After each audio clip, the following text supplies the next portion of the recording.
So it's a real pleasure to welcome you all here to the 16th International MOISA conference. Although it's the 16th conference, it's the first time it takes place in Lithuania, so we are very excited and very happy to host all of you here. And let me begin by saying thanking everybody whose efforts made this gathering possible. So to MOISA Society, to the Vilnius University, as well as our partners who have been with us since the very beginning of organization, that is the Palace of Grand Dukes of Lithuania, the Embassy of Italy to Lithuania, and the Institute of Italian Culture in Vilnius. On that note, I would also like to extend my gratitude to the scientific committee, as well as the organizing committee, to the keynote speakers, all the participants and guests who gathered here today. This year, our topic is Music in Greek and Roman Antiquity, Memory and Identity. We have a rich program that ranges from the philosophical aspects of music to the practices and tradition that help shaping and maintaining cultural identity, of course, including the choice of certain musical instruments. We will also speak about cultural memory and its transmission, and the legacy of the ancient texts, how they were adapted and used in later epochs. So we really have a broad thematic scope, 3 days of discussion on this topic. And now, without any further ado, I would like to invite to deliver welcoming remarks the Dean of the Faculty of Philology at Vilnius University, Professor Mindaugas. So please, Professor.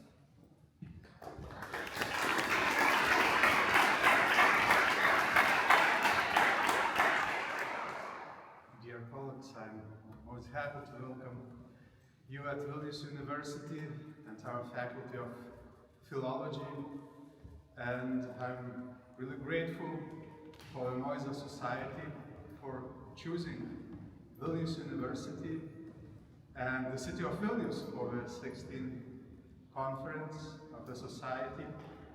Well, as you may well know, Vilnius has multiple links to the Mediterranean region and to the Italian culture.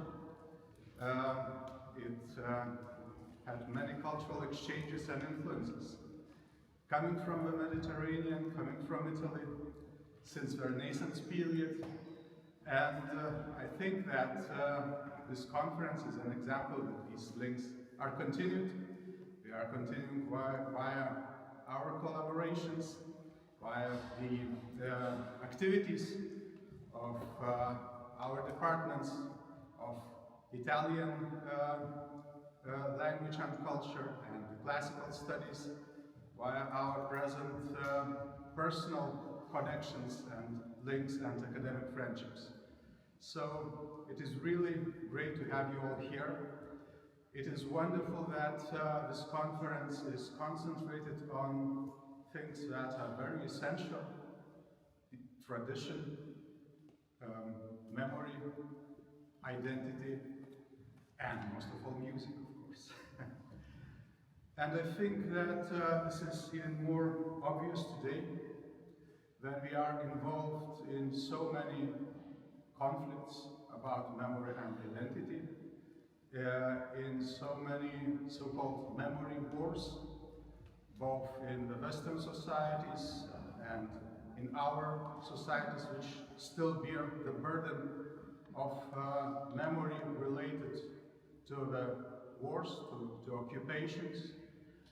And in these conflicts, it seems that we cannot solve antagonisms, that the antagonists are not being solved, not being overcome, but are deepening. Why is that? Maybe because we lack the sense of harmony, we lack the longing for harmony, we lack the sense of wisdom, which was preserved and is continuously communicated by our classical tradition, by our classical European tradition. Maybe we really lack that feeling of polyphonic harmony, which is essential to our multiple multicultural societies today. So I think that we return to these roots, to these traditions, to this wisdom delivered to us from our classical tradition, from antiquity, is really important today. And I think we just realize this importance more and more. So it is very interesting, it will be very interesting to hear your discussions, your coming back to the essential sources with a new glance.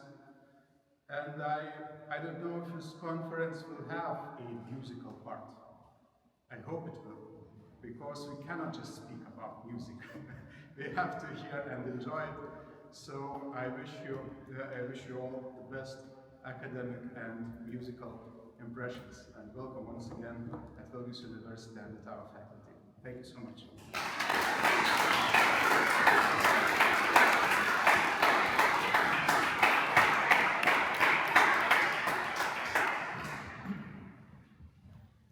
Thank you, dear Professor.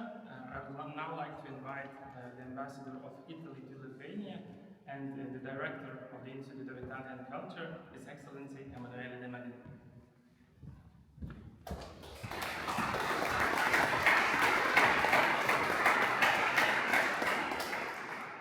Buongiorno.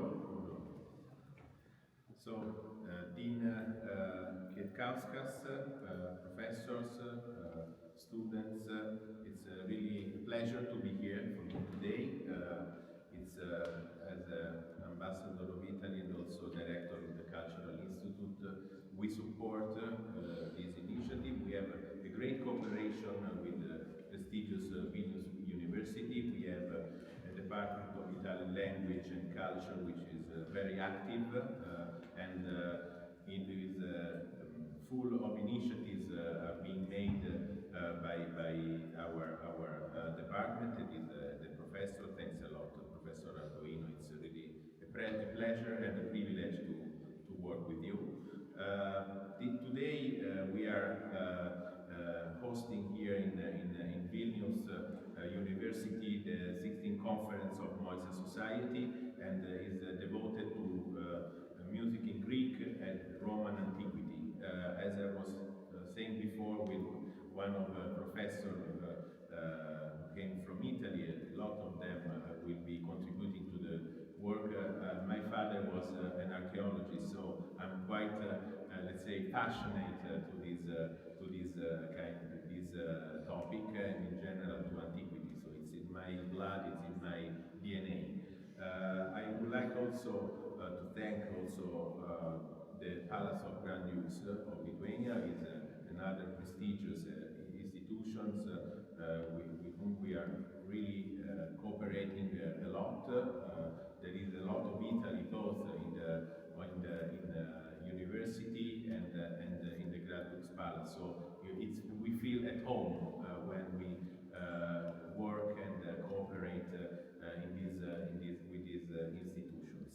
I would like also to thank Professor Dr. Šavėla for his invaluable, let's say, work that made this event possible. I think that these 3 days of work will deepen into this also specific, but not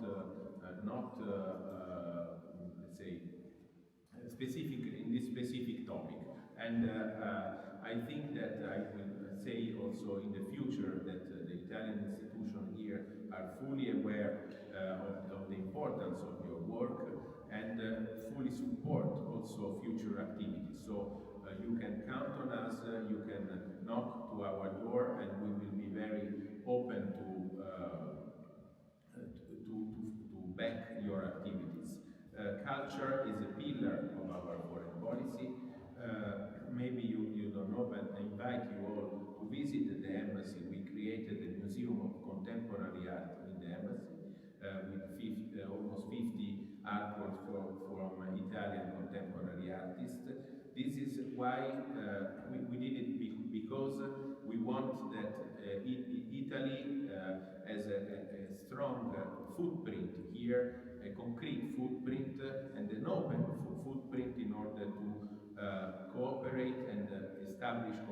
collaboration activities with Lithuanian institutions. So the embassy is open, the Italian Cultural Institute is open, so please knock to our door and we will try to do our best in order to concretely give a follow-up to your requests.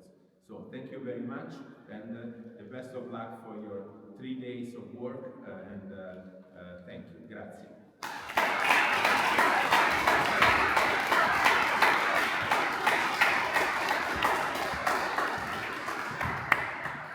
Thank you very much, dear Ambassador, dear Dean of the Faculty of Philology. I think we can now move on to the practical questions before we start our first paper session. So there are some small remarks that we have to give. So the conference is, please come in. So the conference is open to everybody, but there are 3 activities that are dedicated to MOISA members only. So the MOISA meeting after today's performative session in the evening, because we will have performative session today afternoon. Then we have 2 social events tomorrow that are also reserved for the MOISA members. It is the Palace of Grand Dukes of Lithuania, the visit to that institution, as well as the MOISA dinner tomorrow evening. Now all the participants have received a ticket that allows you an entrance to the museum, so to the Museum of Palace of Grand Dukes. So if for some reason you cannot go with us, you can visit it on your own time. Now for the first 2 days, the conference will take place at this venue, in this room, and tomorrow afternoon we will go to the palace, and on the 3rd day, on Wednesday, the conference will be held there. Now at the registration desk, if you need it and have not taken it yet, you can get a Wi-Fi code. But in any case, if there are any problems, please come to me or to any other member of the organizing committee. We have Matteo and Naglis who can help us. So if you need something, just come to one of us and we will be glad to help you. So the final note is the timing, because the presentations last 20 minutes, followed by 10 minutes for discussion. And since we have a rather full program, we kindly ask all the speakers to adhere to the schedule. And now we can move on to the first presentation by the keynote. Our first keynote is Professor Naglis Kardelis. He is the full professor at the Faculty of Philosophy at Vilnius University and chief researcher at the Department of Contemporary Philosophy at the Lithuanian Cultural Research Institute. In 2003, he was awarded a PhD for his doctoral dissertation dedicated to Plato's philosophy. Naglis Kardelis is the author of 2 books in Lithuanian, The Insight of Unity in Plato's Philosophy from 2007, and To Know or to Understand the Horizons of Humanities and Natural Sciences from 2008. He has written numerous scholarly articles in Lithuanian, English, and Polish in the fields of classical Greek philosophy, classical literature, contemporary continental philosophy, and Lithuanian philosophy. He has also translated from Greek into Lithuanian 5 Platonic dialogues, the Timaeus, the Critias, the Phaedrus, and the Apology of Socrates, and Opinions, as well as a number of texts from the corpus of Christian classics. In his current research, he mainly focuses on the reception and actualization of classical Greek philosophy in contemporary philosophy, on the philosophy of archaeology, and the scholarly legacy of Arvydas Šliogeris and Maigret. And today, the title of the presentation is What is the Art of the Muses? The Philosophical Aspects of Mousikē. So please, Professor.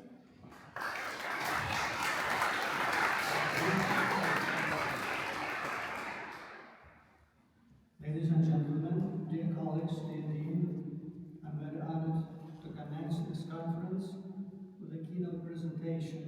My deepest gratitude goes to Dr. Šavėla, who is the main spiritus movens of the scholarly event. This project would never have been completed, never come to completion and taken shape without the auspices and care of the Dean of the Faculty, Professor Kvietkauskas, and the head of the Department of Classical Philology, Associate Professor Vilnius. These three gentlemen are luminaries of Lithuanian humanities and true friends of the Muses. In my presentation, I will ask what is the art of the Muses and discuss the philosophical aspects of mousikē.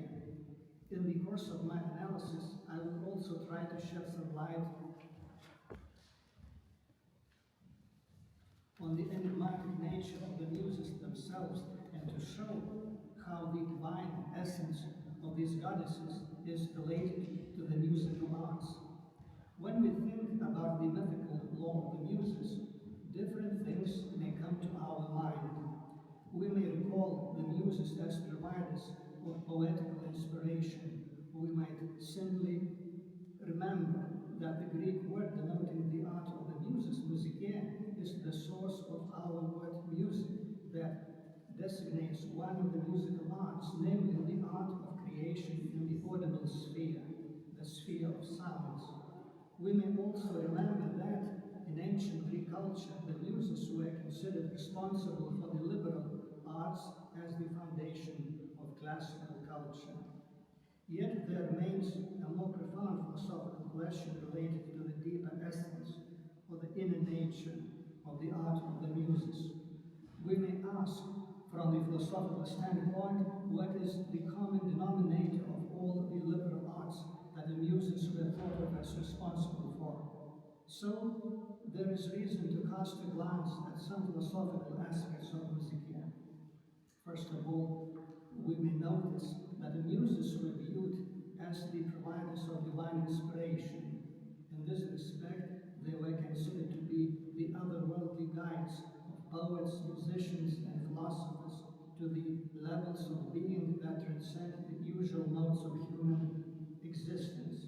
In other words, the Muses were thought of as revealing a deeper and usually hidden part of our actual or possible experience, and therefore uniting the two different levels of human experience, the level of our common or profane or mundane experience, and the level of a higher experience imbued with intimations of deeper meaning, the feeling of mystery, and related to high modes of human awareness.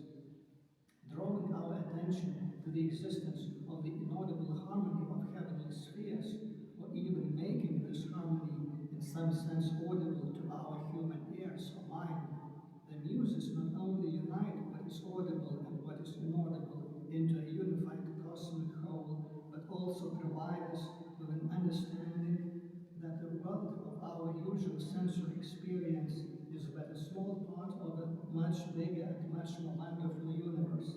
Secondly, the Muses as supervisors of 7 liberal arts, comprising all the disciplines that are nowadays considered a part of the humanities and those that are thought of as belonging to the natural sciences, may be viewed as uniting the humanities and the natural sciences.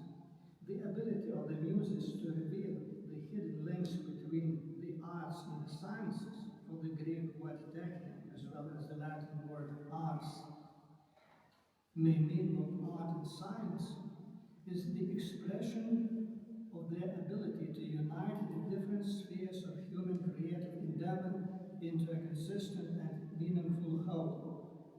This circumstance is even more telling when we recall the connection between the Muses and harmony. As givers of harmony, harmonia, the Muses, as supervisors of 7 liberal arts, enable this harmonious polyphonic music, comprised of various arts or various sciences, or simply various liberal creative endeavors, belonging both to the sphere of humanities and that of the natural sciences. Therefore, in our times of fragmented science and fragmented human experience in general, the authentic primordial understanding of mousikē provides us with a vision of possible unification of all arts and sciences, thus restoring our fragmented existence to its initial plenitude and its initial spherical form, that is the perfect form of being, if we recall the well-known Parmenidean image.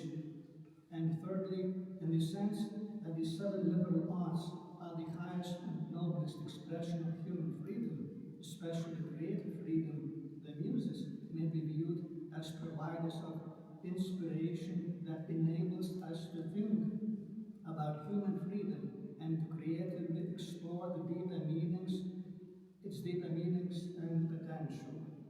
In this respect, the Muses as guides to the hidden potential of our freedom might be viewed as having the ability to unite our actual or current self with our potential or future self.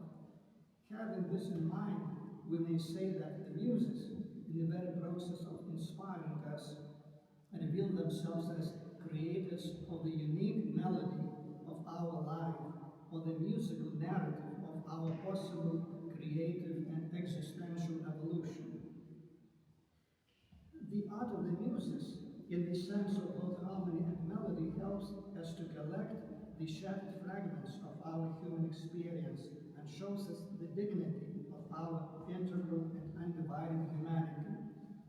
The Muses, having restored our unified self, inspired into us the primordial joy of living, the zest for life, creation, and achievement, and this is something more than simply music. All three aforementioned philosophical aspects of the art of the Muses underscore various forms of unification, joining together, and the very idea of conceiving and creating larger wholes from constituent parts. It belongs to the true essence of mousikē. One should not marvel at this seeming coincidence, for the striving for unity and the very ethos of unification, which assumes various forms on different levels of human existence and creation, is absolutely central to the art of the Muses. We can better understand the relation between the idea of unification and the ethos of mousikē if we turn our attention to the link between mousikē and harmony. The Greek word harmonia is arguably formed from the verbal root ar, which expresses the idea of joining together, of uniting.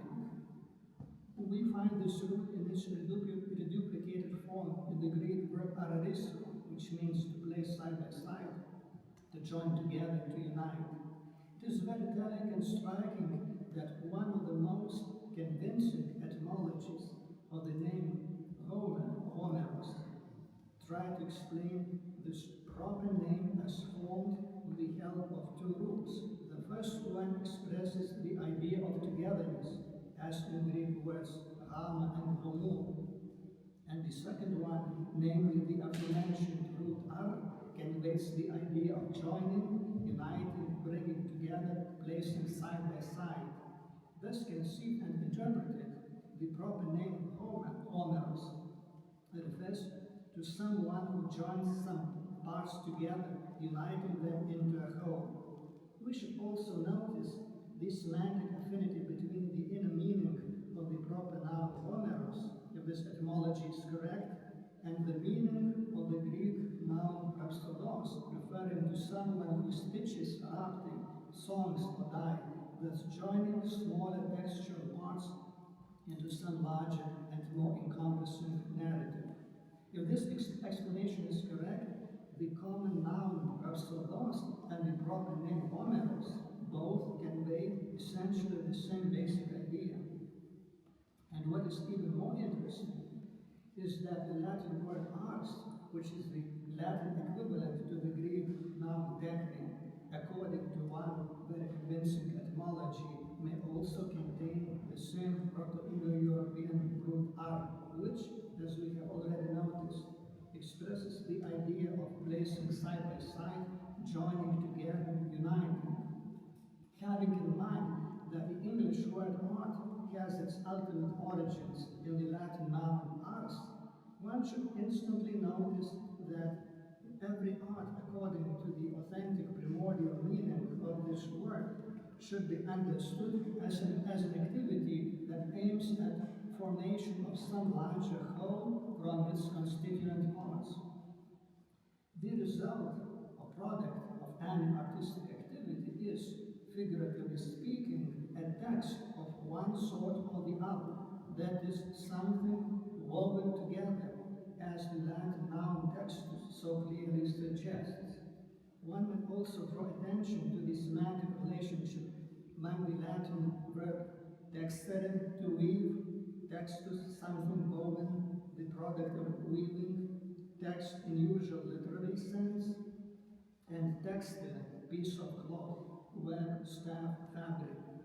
In this respect, any art, and for that matter, any of the 7 liberal arts, is an activity aiming at unification of some kind, at weaving some textual or, one might say, some narrative code.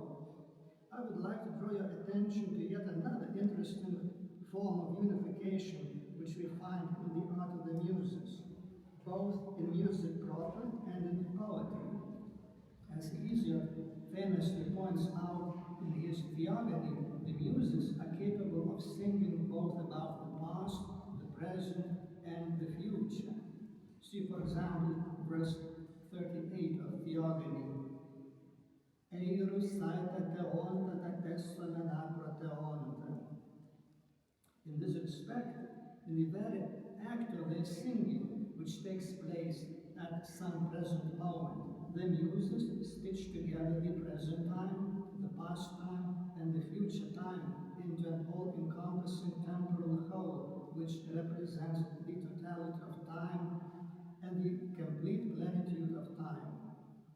The intimate relationship of the Muses to all 3 aspects or parts of time, the past, the present, and the future, is by no means a pure coincidence, for this absolute omniscience regarding both the past, the present, and the future is the result of the Muses' special relationship to their father, Zeus, who represents the active mind operating at any present moment, and more generally, the ability of mind to deal with what takes part in the present.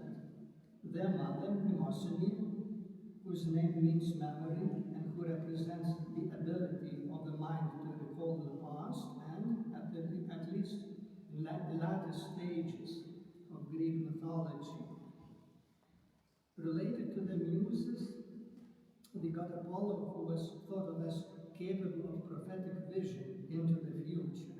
Apollo had the epithet Hekeborus, that is far-shooting, both in literal, spatial sense and in figurative, temporal sense, as Heraclitus reminds us in his fragments. But Apollo was also closely related to the Muses and was even described as mousikēs, that is, the leader of the Muses, or the master of the Muses.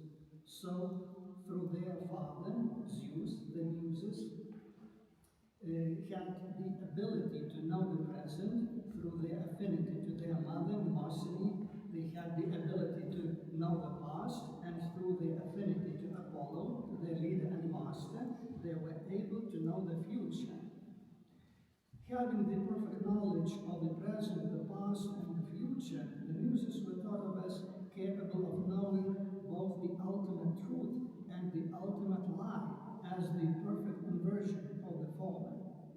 Hesiod places these words into the Muses' lips. Idmen pseuda polele genet moiste omoye, idmen dote telomen, alete gerusaste. We know many lies which are very similar to what is true, yet we also know, should we wish, truthful things to announce.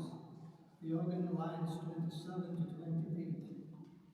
This pretension to knowledge, even to perfect knowledge and ultimate truth, which we find in Greek archaic poetry on the part of both the Muses themselves and the poet inspired by them, shows us that the art of the Muses is both the art and science in contemporary sense, something beyond our usual division and dichotomy into what provides truth and what provides aesthetic pleasure. We might say that Greek archaic poetry provides us with a solid proof that the Muses, as depicted in Greek poems, in their creative endeavor, exemplified the primordial stage of human creativity that was cultivated before its splitting into what we now call the arts and the sciences. By way of contemporary retrospection, the art of the Muses, blurring the sharp distinction between the arts and the sciences, provides us with a vision of possibility of returning to some past point in time before the division of the unitary art of the Muses into what we now perceive as the arts and the sciences, and in terms of such returning, again uniting into a meaningful whole all of the seven liberal arts, that is, the humanities and the natural sciences, as well as all of the arts and the sciences in contemporary sense. I would like to turn your attention to some specific affinity between the art of the Muses, understood in a more general sense, and as music proper. This affinity might also be expressed in terms of phenomenology. Various philosophers, from St. Augustine to Bergson and Husserl, who reflected upon the phenomenon of music and the subjective perception of time, noticed that our experience of music mirrors our experience of time. In order to experience musical melody as melody, that is, as a coherent, consistent, and mutually interrelated sequence of sounds, the actual hearing of those musical notes that are being played at the present moment should be accompanied by both recollection of those notes that were played a moment or a few moments ago, and anticipation of sounds that we expect to hear a moment or a few moments later. To use the phenomenological terminology, this is a tripartite structure of intention, retention, and protension.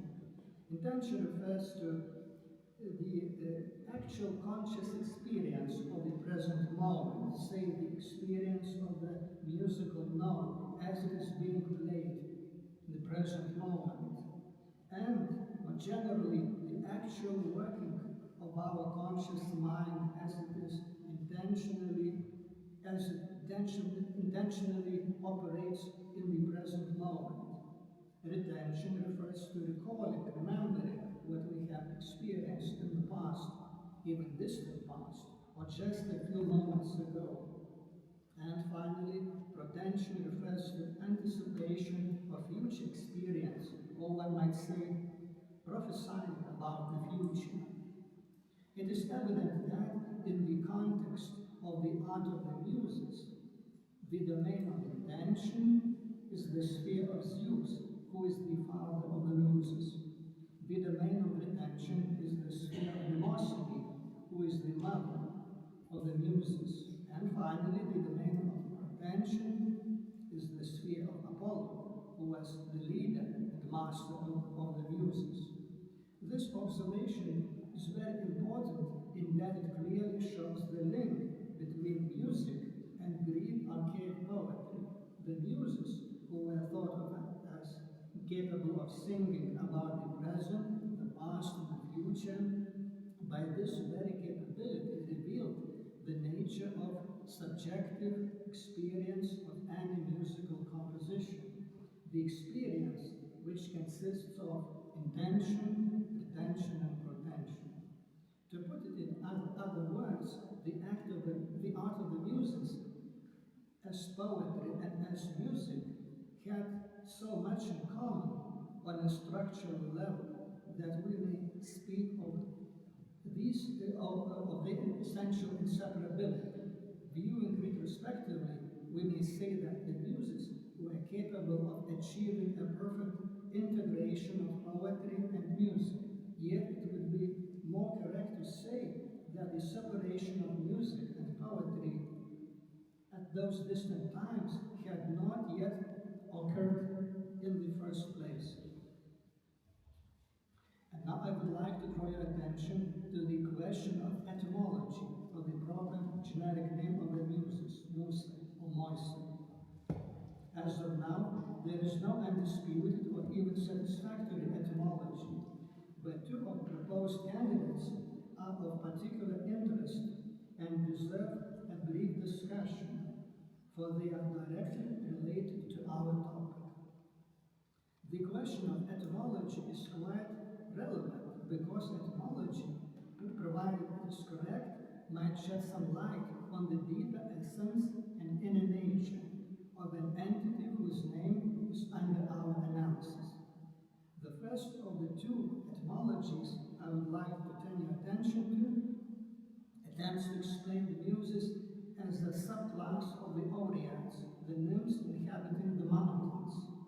If this explanation of the generic name of the Muses is correct, the proper name Musa or Moisa would be reconstructed as mousikē and would be directly related to the Latin word mons, which means a mountain. The Muses are often described in poetry and depicted in visual art as dancing around some sacred spring that is located on a sacred mountain. They often have an additional descriptive name or an epithet alluding to that particular mountain that they are related to and attached to. For example, the Heliconian Muses, the Pierian Muses, or the Muses of Mount Parnassus. The Heliconian Muses were thought of as living on Mount Helicon and dancing around Hippocrene, the sacred spring of that mountain. The Pierian Muses were described as living in Pieria, in Macedonia, on Pierian mountains, and dancing around the Pierian spring. And finally, the Muses whose abode was on Mount Parnassus were depicted as dancing around the Castalian spring. For example, here in the opening lines of Theogony describes a majestic scene of Heliconian Muses dancing at night around the violet dark, that is very dark and very deep spring. Musa von Heliconia donor hometa heiden, heid Heliconus husno rosne veterzateonte, kaite perinkrenenio heide poste paloisten, orchel taike balone ristene ostronionus. Quote from the Muses of Helicon, let us begin our singing that hold Helicon's great and holy mountain and dance on their soft feet round the violet dark spring and the altar of the mighty son of Cronus. Lines 1 to 4, translation of North to West. The connection of the Muses with holy mountains, sacred springs, and the darkness of night underscores their link to the spheres of the sacred, the sublime, the mysterious, and the uncanny. The inspiration they provided was interpreted as a form of sacred obsession, katohokeia, and mania, which was accompanied not only with great joy, but also, and usually simultaneously, with a sense of overpowering fear. All high mountains, especially the holy ones, were considered as stairs leading to the divine and transcendent realm. The darkness of night was a symbol of the ultimate mystery of the divine and the transcendent, and the process of ascension to the holy mountain was viewed as a symbol of crossing the border between the human and the divine spheres. The Muses, alluring the mortal to ascend the holy mountain and have a glimpse at them dancing around the sacred spring, were, in a sense, teaching us mortals how to cross the boundary between the human and divine spheres, and thus providing a link between the immanent and the transcendent realms. We might even notice that those strange goddesses who were depicted in Greek philosophical poems, such as that of Melodies, and suddenly and mysteriously appearing at night, riding chariots, teaching some ultimate knowledge, disclosing the difference between the truth and falsity, and revealing the mysteries of the universe by way of initiation into the secrets of divine knowledge, are in essence the Muses themselves, in other guises, or other goddesses akin to them, or at least very similar to them. Ancient Greek philosophers such as Parmenides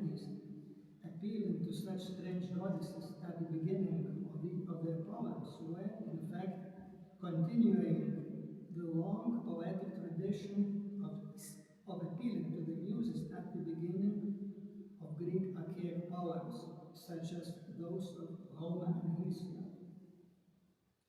Diotima, a strange woman from Mantinea, mysteriously alluded to by Socrates in Plato's Symposium, might be viewed as a human form or a human version of the Muses. Teaching Socrates the art of ascension to the ultimate good, she, in essence, is teaching how to climb the holy mountain of divine knowledge. She is described as Mindaugas, that is, the prophetess, which alludes not only to Mantinea as the place of the origin, but also to the Muses, because every muse is a Mindaugas, a prophetess, for she knows the future. This first etymology runs into difficulties, into phonetic difficulties. It is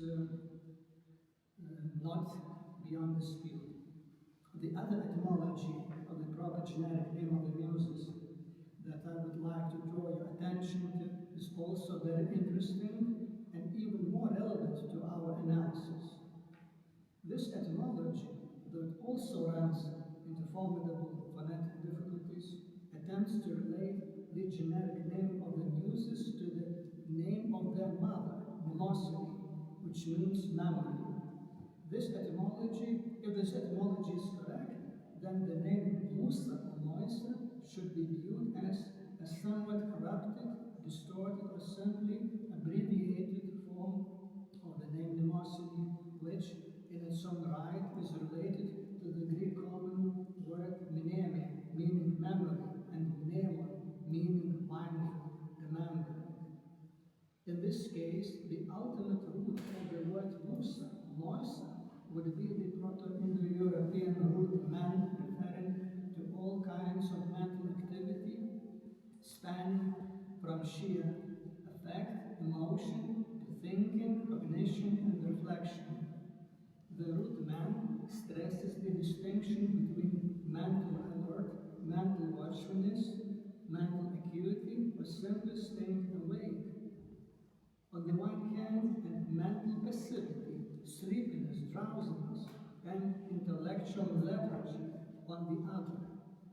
We might even say that this root conveys the basic idea of psychic excitement, including both affective, emotional excitement, heightened mental awareness, and general increased intellectual prowess, and even the ability to exercise superhuman powers of perception and cognition. If this interpretation is correct, it helps to explain why the Muses, when they appear to mortals, are so strict and so demanding. The first words which the Muses utter when they appear to Hesiod are these: Oimenes agro loika kalenchia gaspres oium. Quote, shepherds that camp in the wild, disgraces, merest bells. And quote, Theogony line 26, translation to English by Martin West. The mental, emotional, and overall psychic passivity of humans is here contrasted with the extreme psychic activity of the Muses as divine beings. Therefore, the inspiration that the Muses are capable of providing might be interpreted in terms of raising the inspired person from the level of psychic passivity to the level of psychic activity, be it affective, emotional, or intellective. We should notice that various words belonging to different Indo-European languages and bearing the same root man, despite their semantic differences, express the idea of a raised level of psychic awareness. For example, the Greek words menos and menes have the meaning of anger, rage, wrath. They convey the idea of raised affective awareness and response. The Greek word mania expresses the idea of affective, emotional, or mental or abnormal superhuman powers of creation and prediction. In Plato's Phaedrus, the mania, related to the ability of prophesying, is connected to Apollo, while the mania, related to the ability of poetic creation, is connected to the Muses. Phaedrus 265b. We might treat mania as, so to speak, a superheated or overexcited state of human psyche, which perfectly expresses the semantic intention of the root man. It is telling that the Greek word mantis, meaning prophet, diviner, also has the same root, man. The Greek word mnemo, which means memory, is also derived from this same root. The word mnemo is directly related to the word mnemo, which means mind, mentally alert, mentally watchful. The inner mental gaze of someone who is described as mnemo is directed into the past, mentally scanning all past events. We should also take into account the Latin noun mens, which means the faculty of mind. Also the Lithuanian noun mentis, meaning thought, and the Sanskrit word manas, which means the faculty of mind. All of them have the same root man. It is evident that the semantic core of the proper generic name of the Muses convey not only the idea of unification of human capacities to think, to remember, and to mentally see into the future, but also the idea of unification of cognitive, emotional, and affective abilities. We should draw our attention to the fact that human intention, retention, and pretension have tension, from Latin tendere, to stretch, to pull, to draw, as their common semantic and conceptual denominator.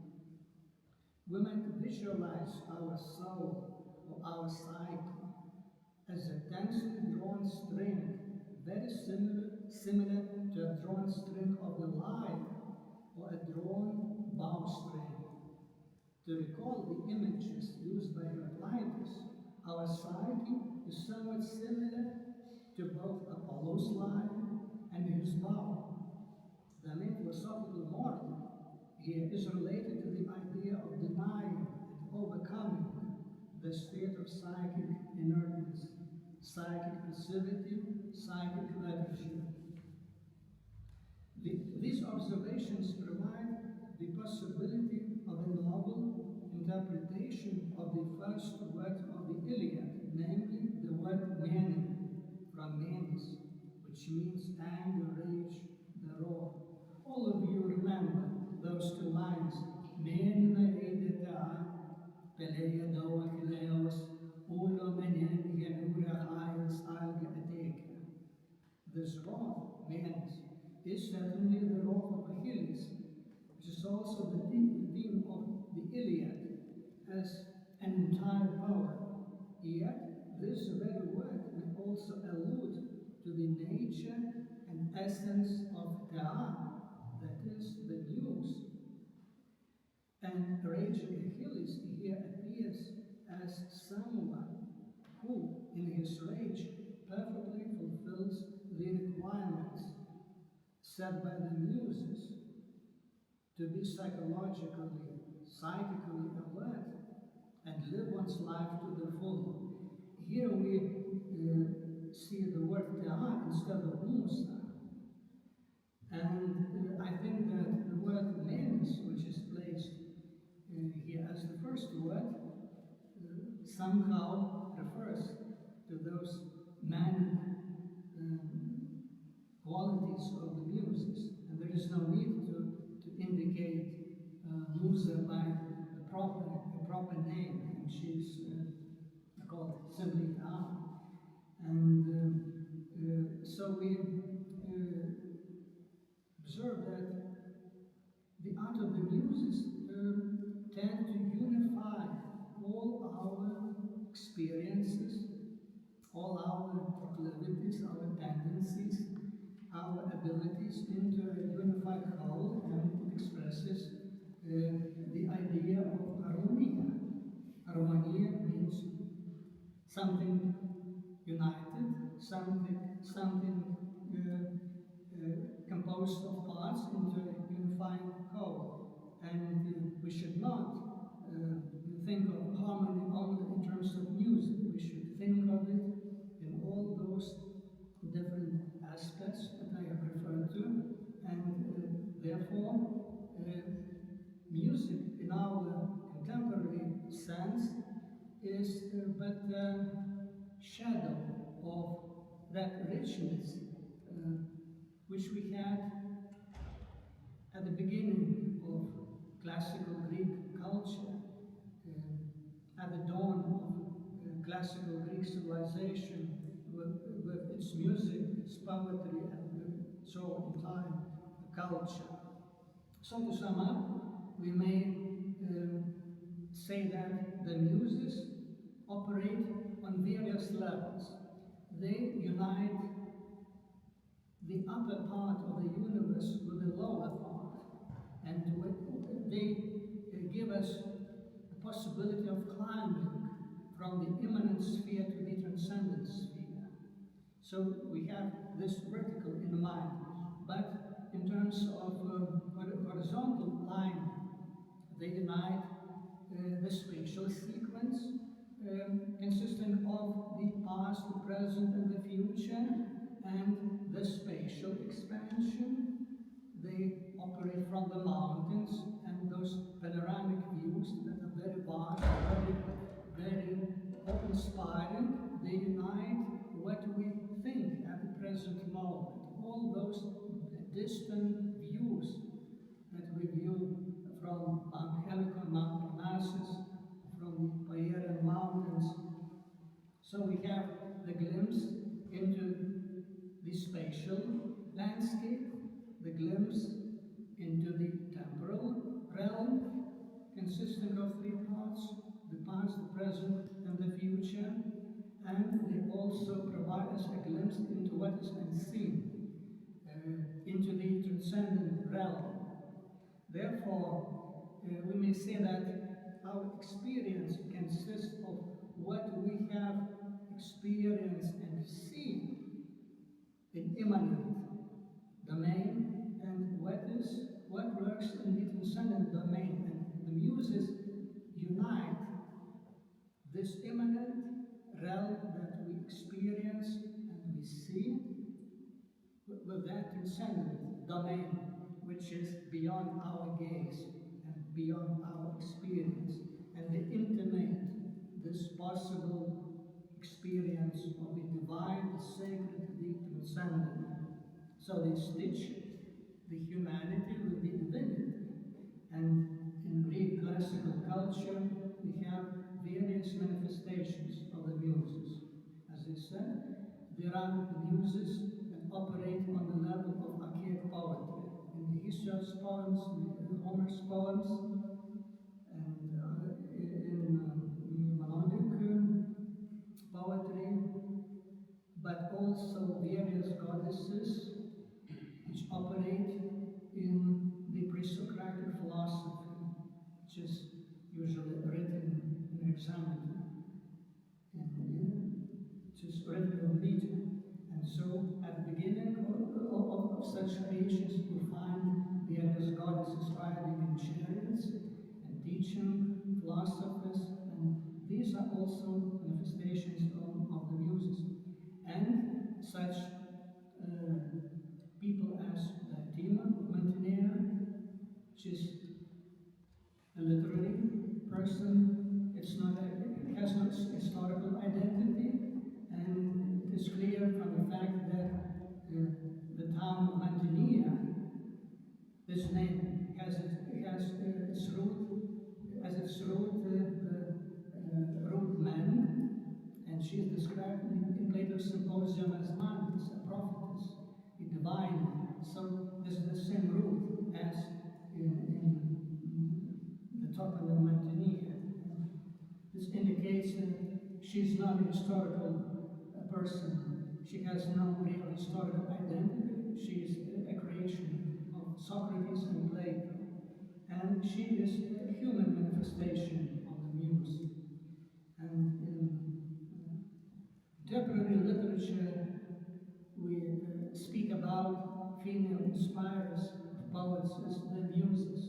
So there's this echo, some sort of echo of such understanding of the muse. In Heraclitus, we also see that this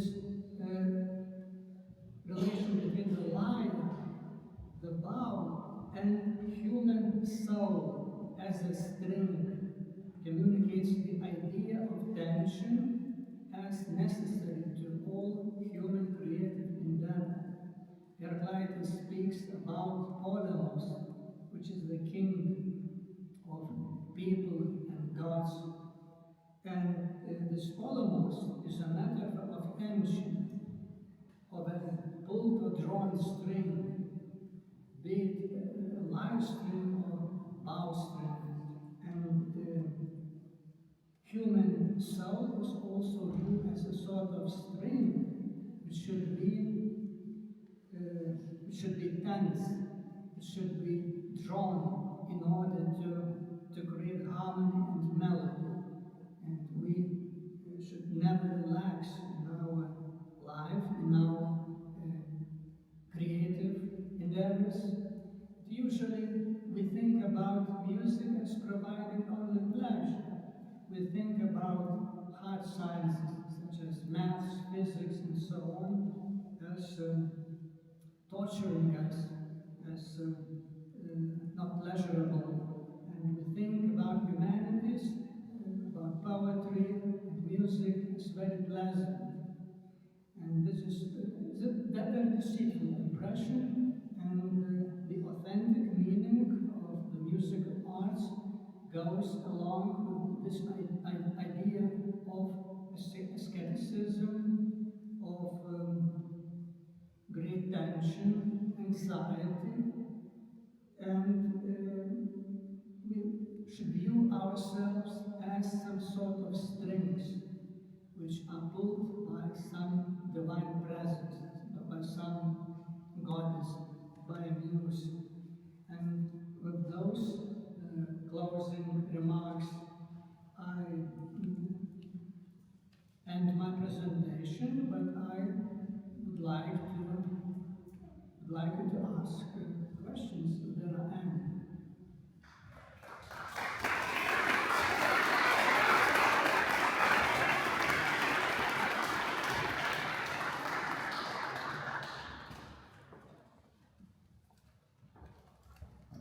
Thank you, Professor. If there are any questions.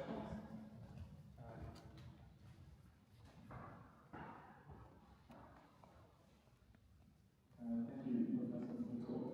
I wanted to ask you about the tension, if there is a tension, between, let's say, a more mimetic conception of art and this, let's say, musical conception of art.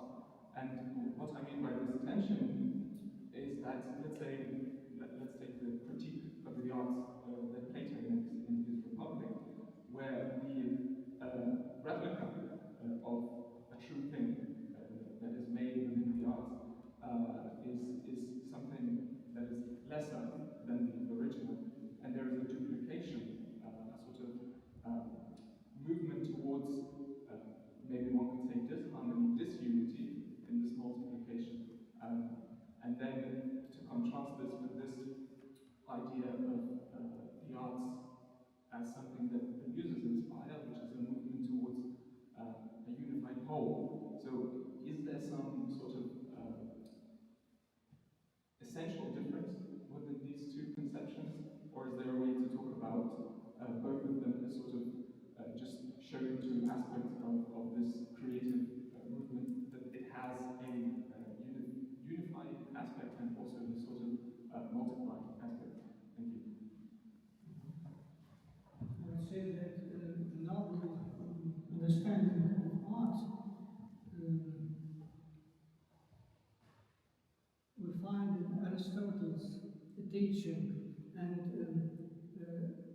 Aristotle ended this tradition of equating arts with the sciences. I should say that even Plato thought about literary creation and poetry, especially as having pretension to truth. And he expelled poets from his ideal city because they were not able to represent, ethically, for example, to represent this ultimate truth or ideal truth in their creations. But Aristotle ended this tradition of syncretism, so to say, and he made a clear distinction between what we now call sciences and what we now call the arts. And he said that sciences should be concerned with truth, and the arts should be concerned with plausibility, with static various pleasures and aspects. They should be plausible from the subjective point of view. So we see this dichotomy between the arts and the sciences from Aristotle onwards, and this pre-Socratic and archaic understanding of the essence of arts and poetry is quite different. So we should speak not about the difference between the ancient Greek and our contemporary understanding of arts, and the difference between the arts and the sciences, but we should think about the dichotomy between the pre-Aristotelian Greek understanding of the essence of art and post-Aristotelian, which includes even our contemporary understanding of the essence of art. It is very striking that the Muses and such poets as Hesiod underscore the aspect of truth, not the aspect of beauty in their poems. We view their poems as very beautiful, very insightful, and we treat them from the aesthetical point of view. But Hesiod would be more interested in the aspect of truth. He was saying that the Muses taught him the art to say the truth, to speak about the truth, not to create various beautiful and pleasurable things to say.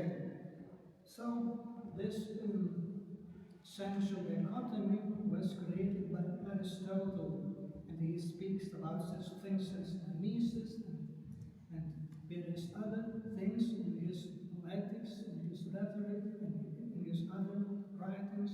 Poetics and rhetoric, especially the third book of rhetoric, are the most important Aristotelian texts dealing with such novel understanding of the essence of art. And we should carefully study those texts, but they are not indicative, they are not representative of pre-Aristotelian conceptions of the essence of art, of poetry and of art in general. So between Heraclitus, Melodies, and Plato, we find a very great affinity. But we see in Aristotle a contemporary soul, a contemporary person. Aristotle is a contemporary person in antiquity, and this misunderstanding of those Aristotelian conceptions of art, when we project them onto Heraclitus, onto Plato, Hesiod, Homer, are very striking, and we should not view those archaic poems and pre-Socratic philosophical texts through Aristotelian lens. His view is very misleading, and Aristotle, despite his acuity, his intellectual genius is very blind to formal aspects, to aesthetic and formal aspects of pre-Socratic philosophy. He doesn't understand much of Heraclitus. He speaks about them in the first book of his Metaphysics, but he understands but a little about those teachings. So, in my opinion, we should not have Aristotle as our guide when we analyze ancient Greek poetry, especially Homer, Hesiod, and those pre-Socratic texts that are written in Meter, Xanthar. So we see this duality between the truth and falsity in Plato.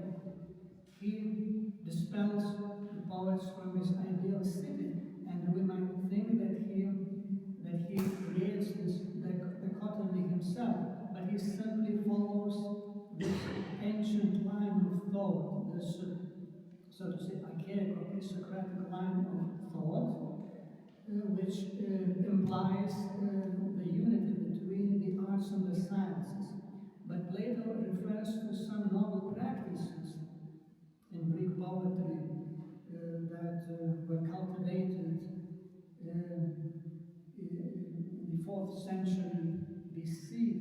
Those novel practices were seen by Plato as too innovative, too radical, too drastic, and they were practiced in order to transgress all the existing norms, and those poets perhaps were approaching such understanding of art as Aristotle later conceptualized, made theoretical description of.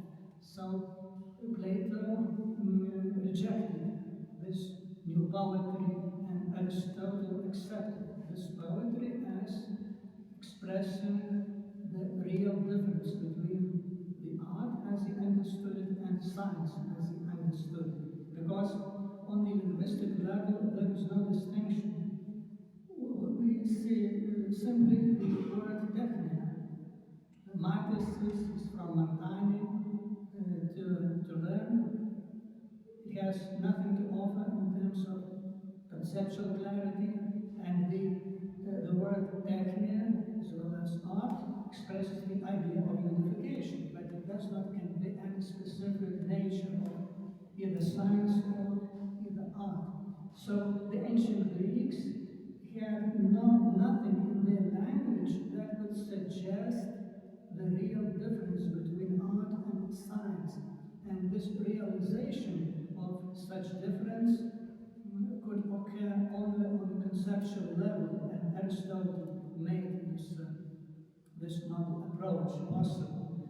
He saw this difference in terms of his own philosophy, because he was thinking very deeply into the essence of necessity, possibility, and he, in terms of his logic, in terms of his ontology and physics, saw the real difference in the nature of arts and sciences.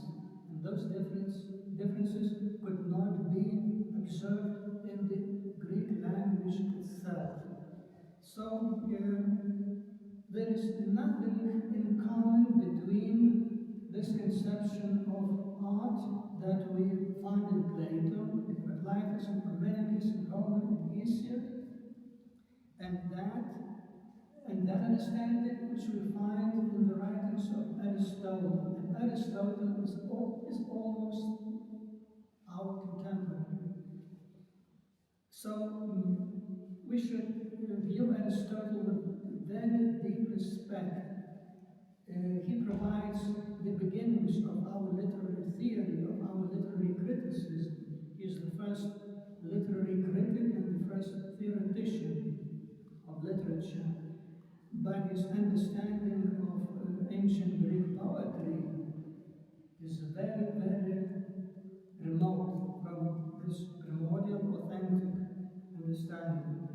And by the way, Heilman also drew our attention to this fact when he spoke about the forgetting of being.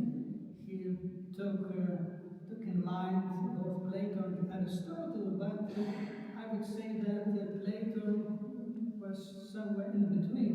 So Aristotle was someone who forgot the being altogether, almost completely. But the Christocratics and Plato were on this side of being, and could hear the voice of being, and the understanding of the essence of art was rather different. So that will suffice. So please, perhaps some more questions. Thank you. Are there any questions?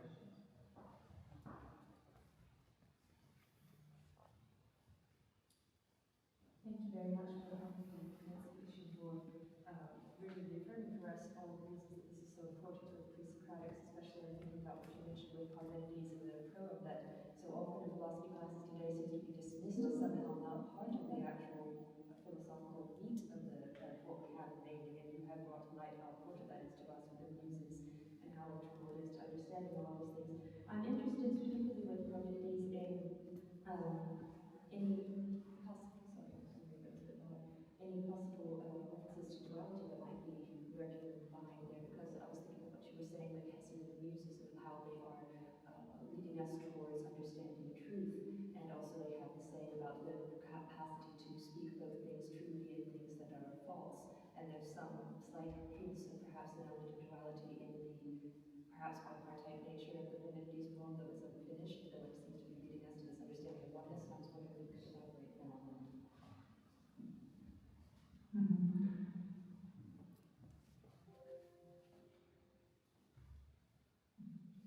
It's a somewhat complicated question. I think that this problem of Parmenides is very important, and we now attempt to unite this conceptual framework of Christocratic philosophical texts with the literary form. First of all, we used this approach when treating Plato. Plato was the first Greek philosopher to be treated in such a way, in a way uniting the meaning, the content of their thinking, and the literary form of expression. Afterwards, such philosophers as Heraclitus, and now we may investigate Parmenides. And this problem is very impressive. This vision is very majestic, very, very beautiful.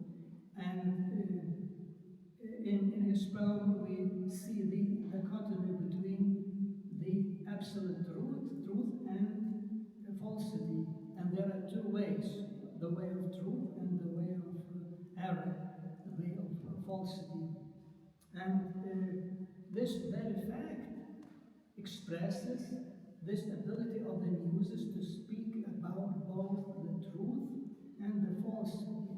And Plato also expressed his view that only that person who knows the truth, he could tell the perfect and absolute lies.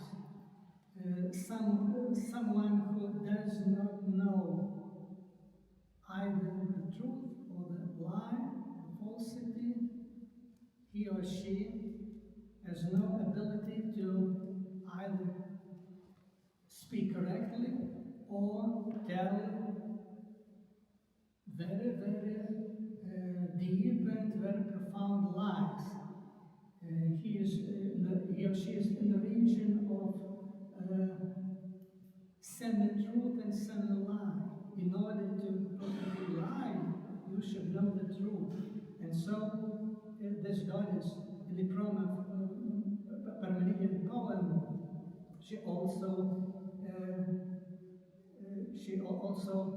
goes in this dual. She refers to two ways of thinking. The one of those ways leads to knowing of the truth, the other leads to ultimate error. So it's a very, very interesting circumstance, and it is no mere coincidence. It is a proof that Parmenides was working in the same paradigm as his other archaic poets, who spoke of Muses as capable of telling the truth and lying. Parmenides, by way of forking this road into the road of truth and the road of falsity, he expresses in philosophical terms, in different terms, the same division, the same dichotomy. And we should further investigate this very beautiful passage of this poem. It is overlooked, and we should turn our attention to it.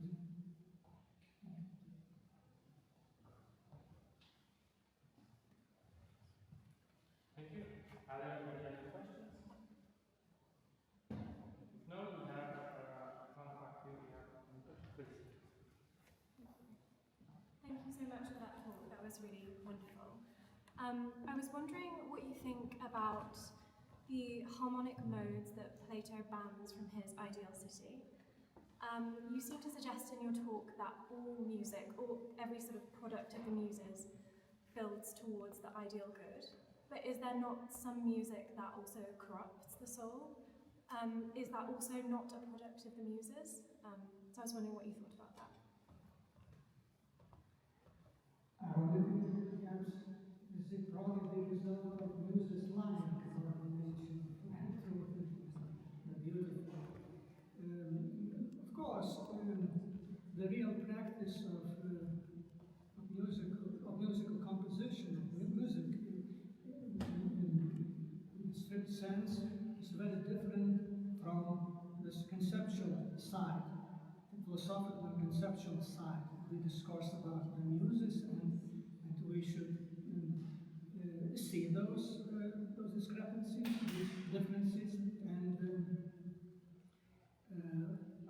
I would say that those different modes are the expression of music as was practiced in ancient Greece, and the very discourse about harmony was on a quite different level.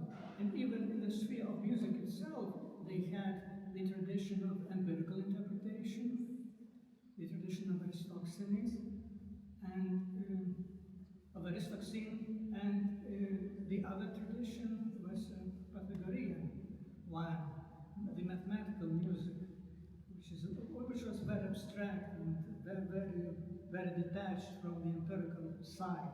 So even in the theoretical discourse, there were some divisions, and in the sense of a difference between the practice of music as was practiced, and the discourse, theoretical discourse about the music.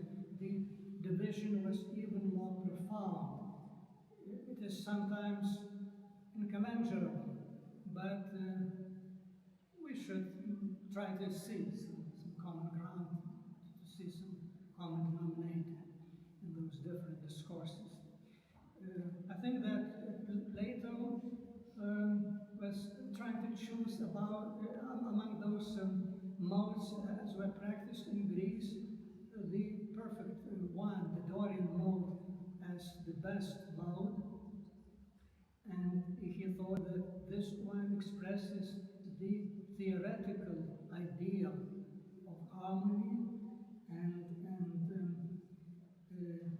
perhaps he was somewhat rigorous, too strict in his choice, but this circumstance shows very clearly the very tendency to begin with the theoretical understanding of music, of mode, in this sense and proceed to some empirical data, proceed to empirical level, and then to make order on this level, to accept some modes and to discard some modes. It shows that the ancient Greek mind was very theoretical in nature, very deductive or prescriptive in its nature, and those exclusions show that Plato proceeds from this ideal understanding of music and of mode in particular.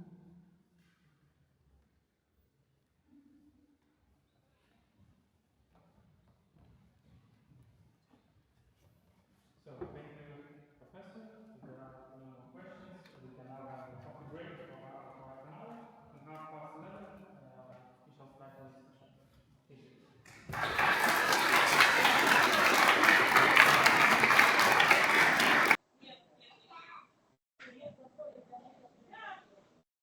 So, ladies and gentlemen, we begin our first paper session, and the first presenter will be Anna Tsolakis.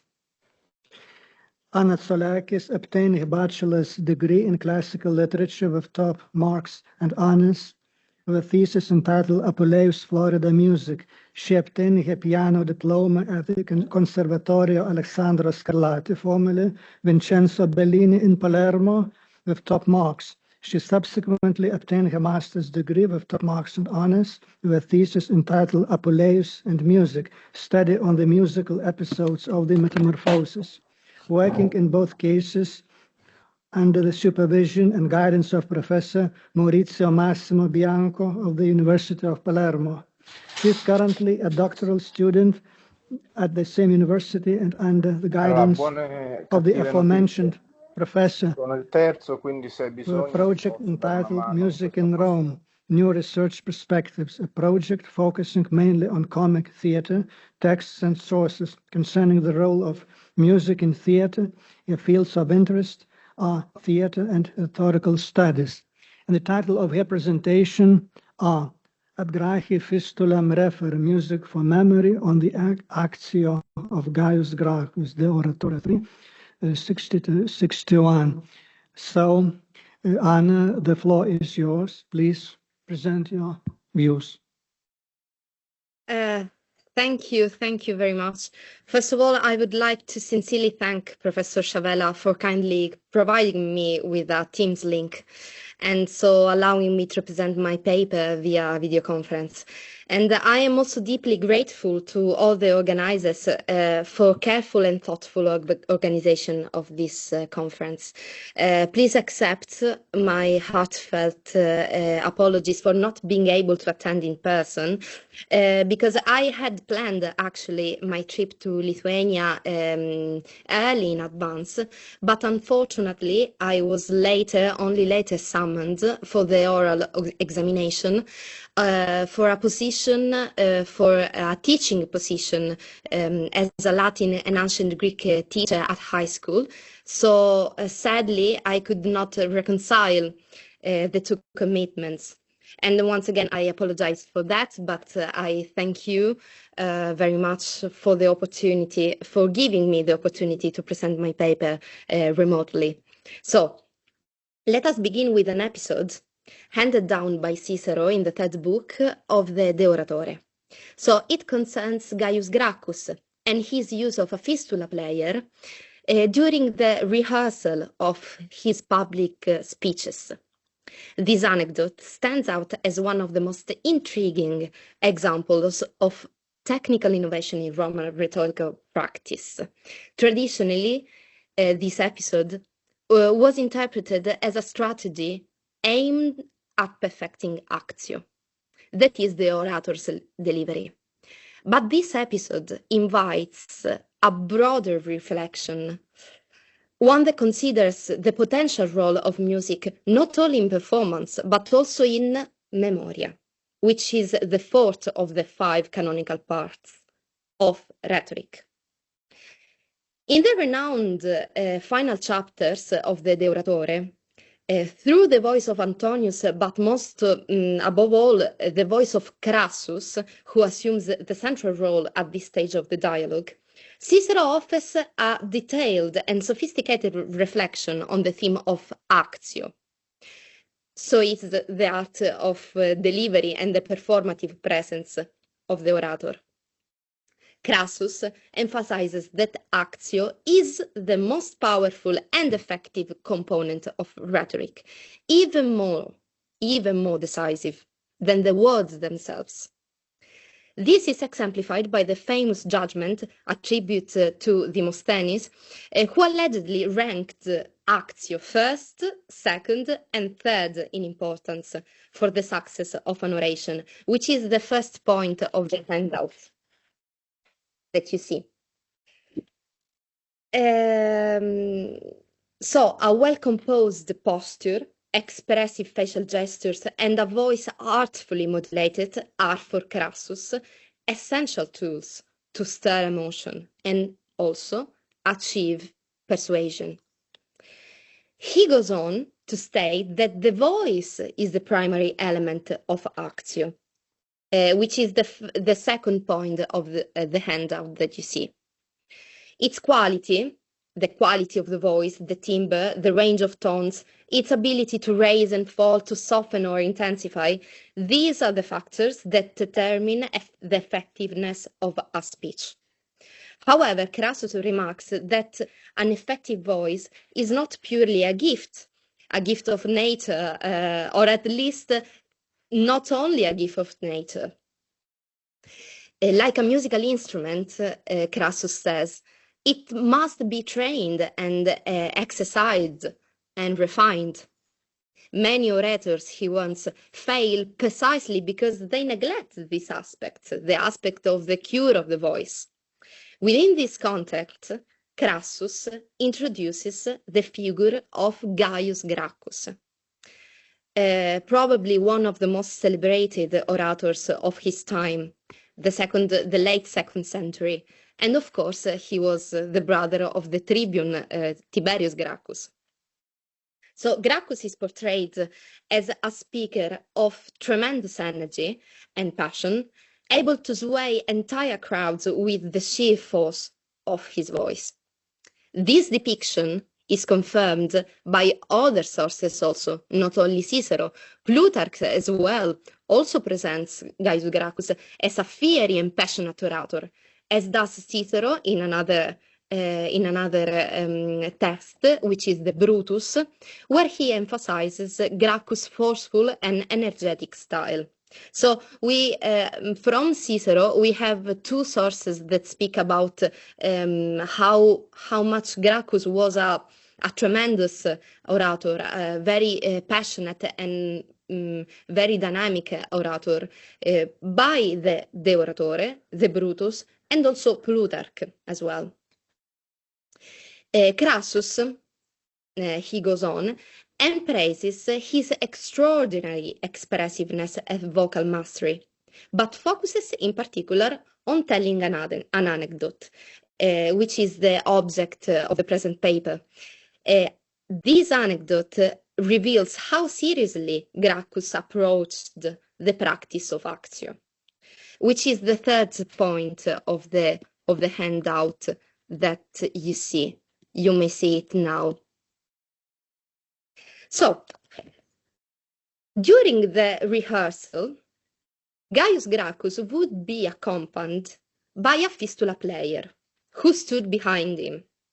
This musician's role was to provide musical cues, regulating in real time the tone, the rhythm, and the intensity of Gaius Gracchus' voice during his practice sessions. If the orator's voice became too shrill, agitated, or unbalanced, the musician would intervene by altering the melody or dynamic, signaling Gracchus to adjust his tone. In this way, music functioned as a guide, helping him to avoid excess and maintain harmony and control throughout his delivery.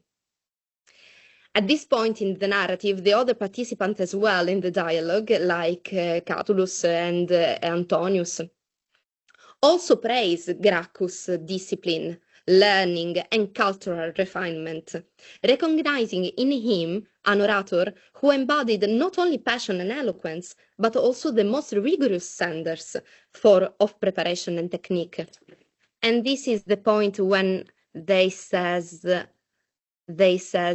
about his disciplina is this point of the handout, diligentiam tum etiam doctrinam et scientiam. The same anecdote is also cited by other sources, of course. There are many sources that tells us about this anecdote of the fistula player of Gaius Gracchus, but among all these sources, the most notable maybe, due to its explicit reference to the role of music in the orator's training, is Quintilian. In the first book of the Institutio Oratoria, Quintilian offers a reflection on the comprehensive formation of the orator. And in this passage, he strongly emphasizes the importance of music in the development on vocal and expressive skill. So Quintilian in this passage also refers of the importance of music in the teaching and also in the perfectionment of the orator's training. He argues that the orator must devote careful attention to the voice, which he considers an instrument both powerful and delicate, and that music as a discipline that teaches the control of tone, rhythm, and intensity. So these are the three elements that helps music for tone, rhythm, and intensity. So it's essential for anyone who aspires to master the art of public speaking, which is the fourth point of the handout. This is the passage in which Quintilian remembers the anecdote of Gaius Gracchus and the fistula player. So, as a paradigmatic example, of course, Quintilian once again cites Gaius Gracchus, recounting that during his public speeches, he had a musician stationed behind him, equipped with a tonarion. This is a slight difference from the source of the De Oratore, because in the De Oratore, Cicero speaks about fistula player, and Quintilian wants to signal that is not only a fistula player, he is a tonarion bearer.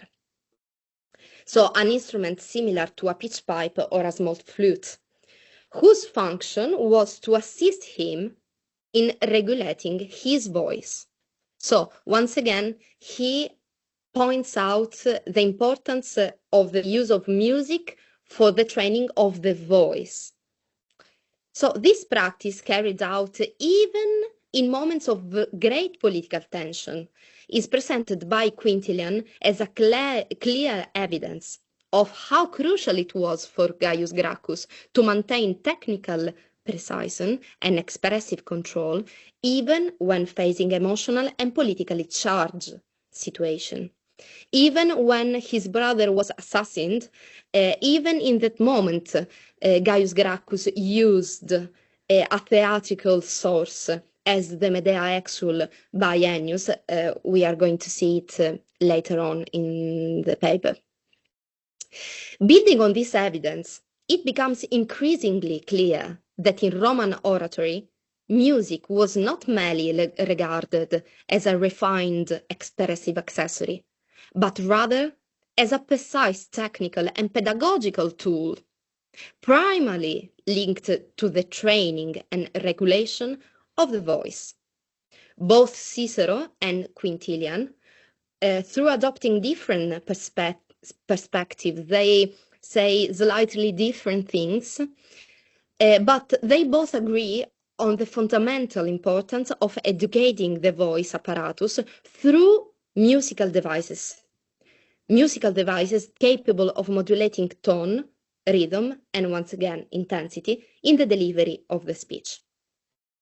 So the figure of the fistula player, or according to Quintilian, the tonarion bearer, in the case of Gaius Gracchus, offers compelling testimony of an advanced performative awareness, wherein the voice is integrated with music to allow the orator to control vocal tone in relation to the content and progression of the speech itself. However, it is precisely from this structured interaction between sound and speech that we may develop a broader interactive hypothesis. An hypothesis that is not, I have to admit, not explicitly attested by the sources, but an hypothesis that is theoretically grounded. This hypothesis is that music, in addition to regulating vocal expression, may also have served a mnemonic function, acting as a support system for the memorization of the speech's content.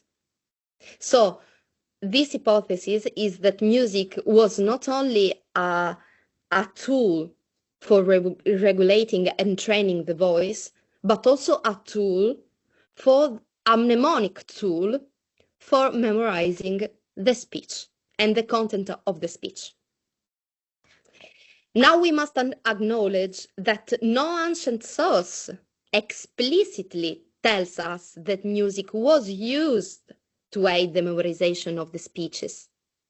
And yet, if we examine the theoretical intersections between ars memoriae and actio, we begin to see a plausible functional relationship between them, one that opens new avenues of interpretation. So let us recall that in classical rhetorical tradition, the art of memory is grounded in a fundamental principle, which is ordo, the order. In fact, effective memorization of a discourse requires that its elements be organized in a precise sequential manner. Is the ordo that has the most important and primary and primacy in the memory? Ordo. This is the foundation of the well-known technique of loci and imagines, where in this technique, each part of the speech is mentally placed within a clearly defined visual space, forming an internal map that the orator can walk through in their mind. This is the fifth point of the handout, the case, the well-known anecdote of Simonides. This is the case, of course, of Simonides' anecdote about the invention of the mnemotechnic, so the technique of loci and imagines. On the other hand, when we turn to actio, we find that its effectiveness relies heavily on two essential components. So the actio relies on numeri, meaning rhythm, and voces, so the tone and modulation of the voice. These are not merely aesthetic tools. They serve a double purpose, which is to captivate the audience, and this is the purpose of delectare, and to move them emotionally, to stir their emotions. In doing so, they enhance the speech's persuasive force. So with this in mind, we can propose an hypothesis. What if the fistula player who accompanied Gaius Gracchus did more than simply help him regulating the tone of the voice? What if the musical support he provided was deliberately structured to include systematic acoustic signals varying in melody, rhythm, or dynamics that corresponded to specific moments in the speech? Maybe moments of transition maybe moments of emotional peaks or changes in theme. If that were the case, then the music would have functioned as a series of auditory cues that we might call maybe sonic anchors that guided the speaker through the structure of the discourse.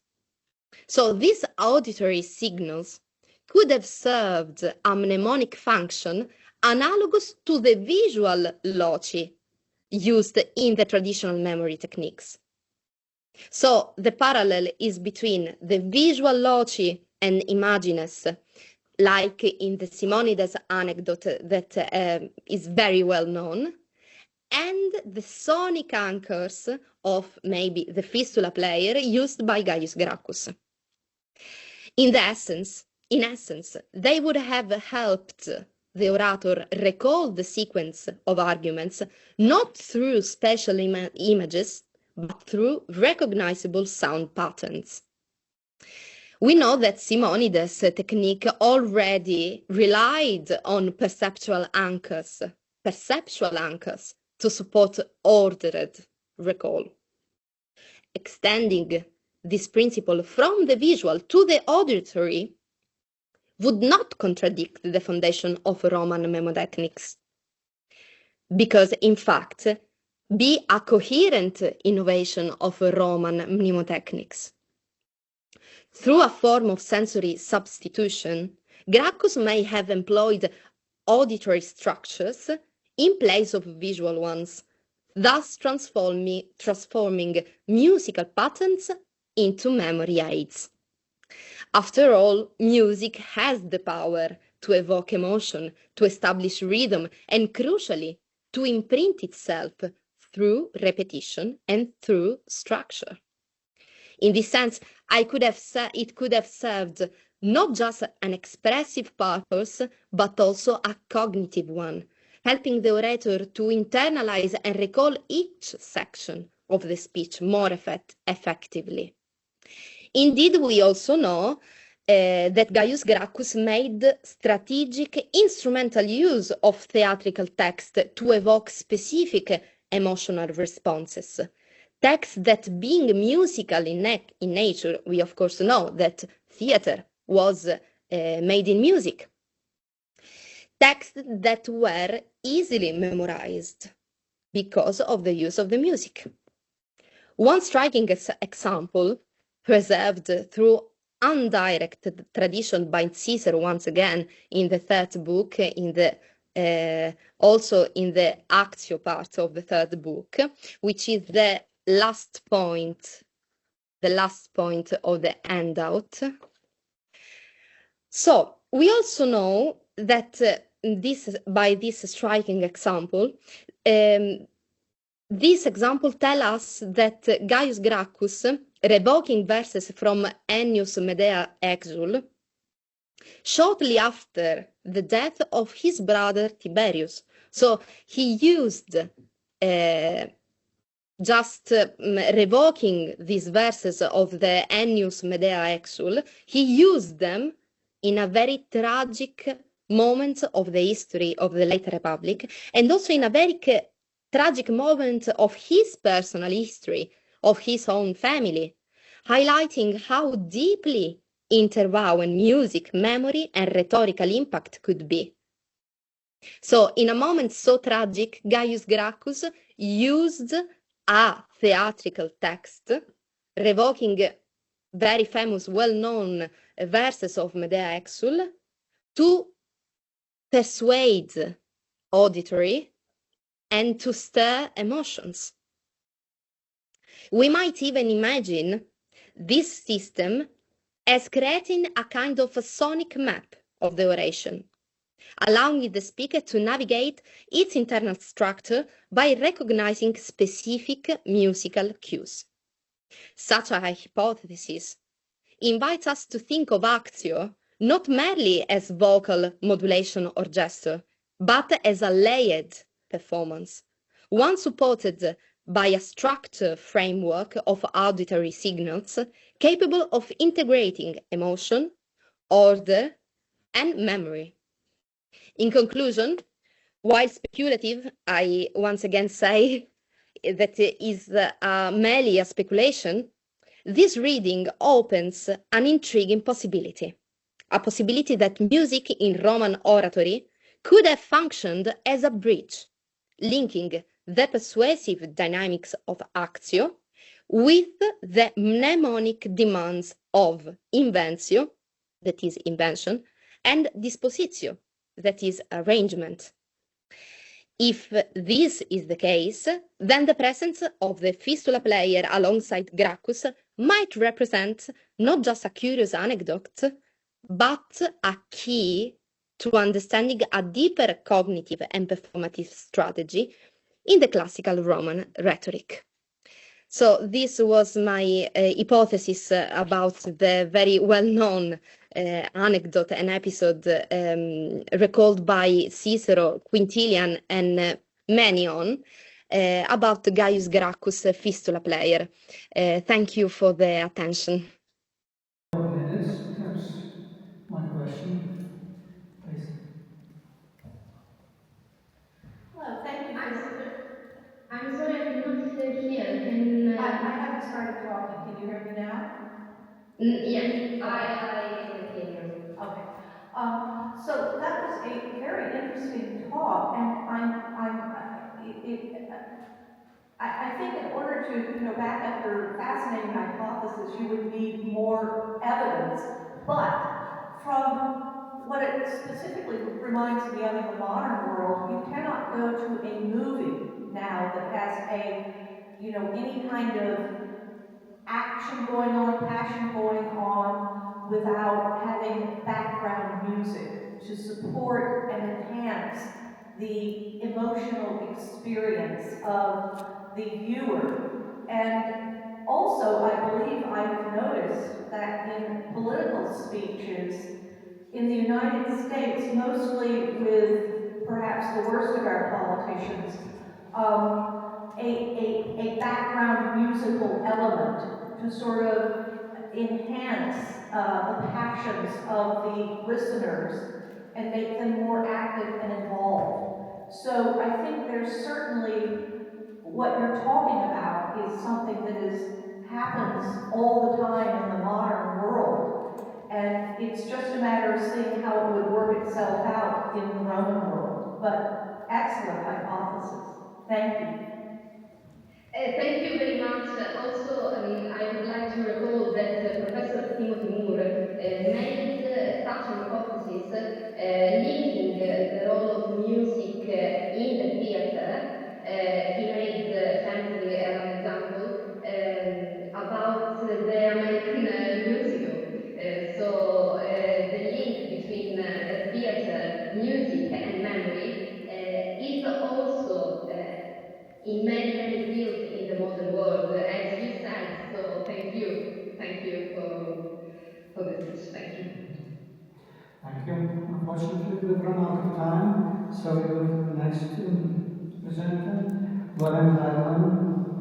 Heilman is a postgraduate researcher at the University of Birmingham in the Department of Classics and Ancient History.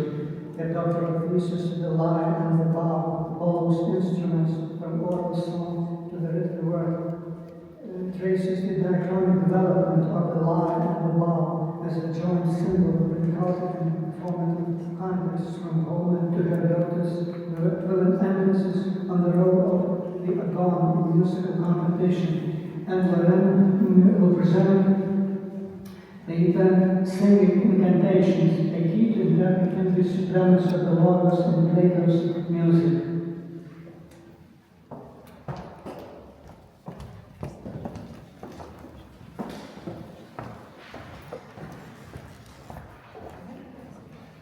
Thank you very much. And as I just mentioned, my research does focus largely on the lyre, and I'm a novice player of the lyre. And what my paper came out of was actually the result of a short course that I was teaching as an introduction to ancient Greek music. And as I was observing some passages of Plato, which unfortunately do not fall into my postgraduate thesis, I became very interested in the use of the lyre as an accompaniment to the spoken word. The spoken word is the chief component of mousikē. And if this is a conglomeration of mousikē, it then beginning to make me wonder about the aulos and the current aulos versus lyre debates that we get towards the 5th century music, and what involves the logos and what does not involve the logos. So that is how my group came about. Now I do have a PowerPoint, and I'm not certain how to share it. There's something that I can click on here. Thank you so much. So now you can see the title of the paper, which is Singing Incantations, a key to interpreting the supremacy of the Logos in Plato's music. So as the title of this paper suggests, I shall be focusing on the role of singing incantations in Plato, particularly in his final work, The Laws, and its intersection with studies of music. Now, the subject provides, I hope, many avenues of overlap with this year's conference themes, including the role of orality in preserving memory, as well as medicine in both the physical and metaphysical realms. In particular, I will be looking at the singing incantation as a way of reevaluating the supremacy of the Logos in Plato's music. And just advance this.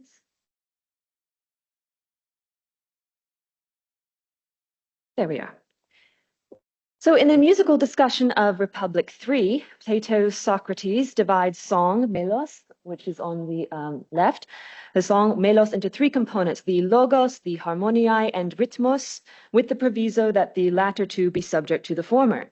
This tripartite composition of melos shares a singular trait with the tripartite soul found in Republic IV, and that is, of course, as you can see, the supremacy of the logos. Now, this convenience suggests at first glance that the Logos' primary place in music may be little more than a bolster to the larger philosophical argument on the soul. However, the choice of Logos as the primary component of melos reflects not only a long-standing tradition in performance culture dating back to bardic epic, in which the chanted word held more value than the accompaniment, but also reflects memory of the role of Logos in the sung healing incantation as the crucial component of altering the physical world, and as will be seen in the laws, of altering a person's soul, where the lack of Logos would constitute a lack of meaning. To understand this method of thinking, we shall have to do 3 things. First, we must look farther back into Greek literature to trace the tradition of singing incantations, and then turn to observe Plato's unique treatment of them. And we will finish by applying what we have found to the position of the aulos in Plato's Laws versus Republic. But let's begin by discussing what constitutes a singing incantation.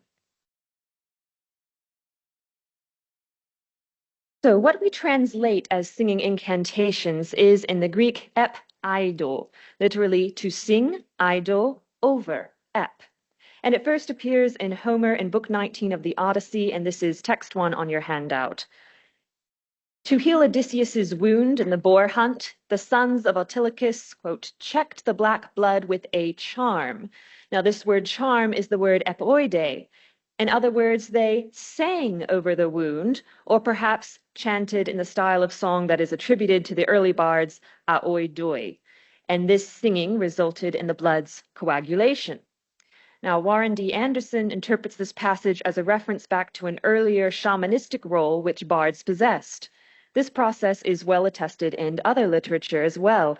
Euripides' Iphigenia and Aulos attributes this skill epadous to Orpheus's song, which can charm and alter the physical world, and Pindar's Pythian 3 describes Asclepius as healing with epoides incantations, and Sophocles' Ajax also refers dismissively at one point to doctors' incantations, epoidas, preferring suicide to healing.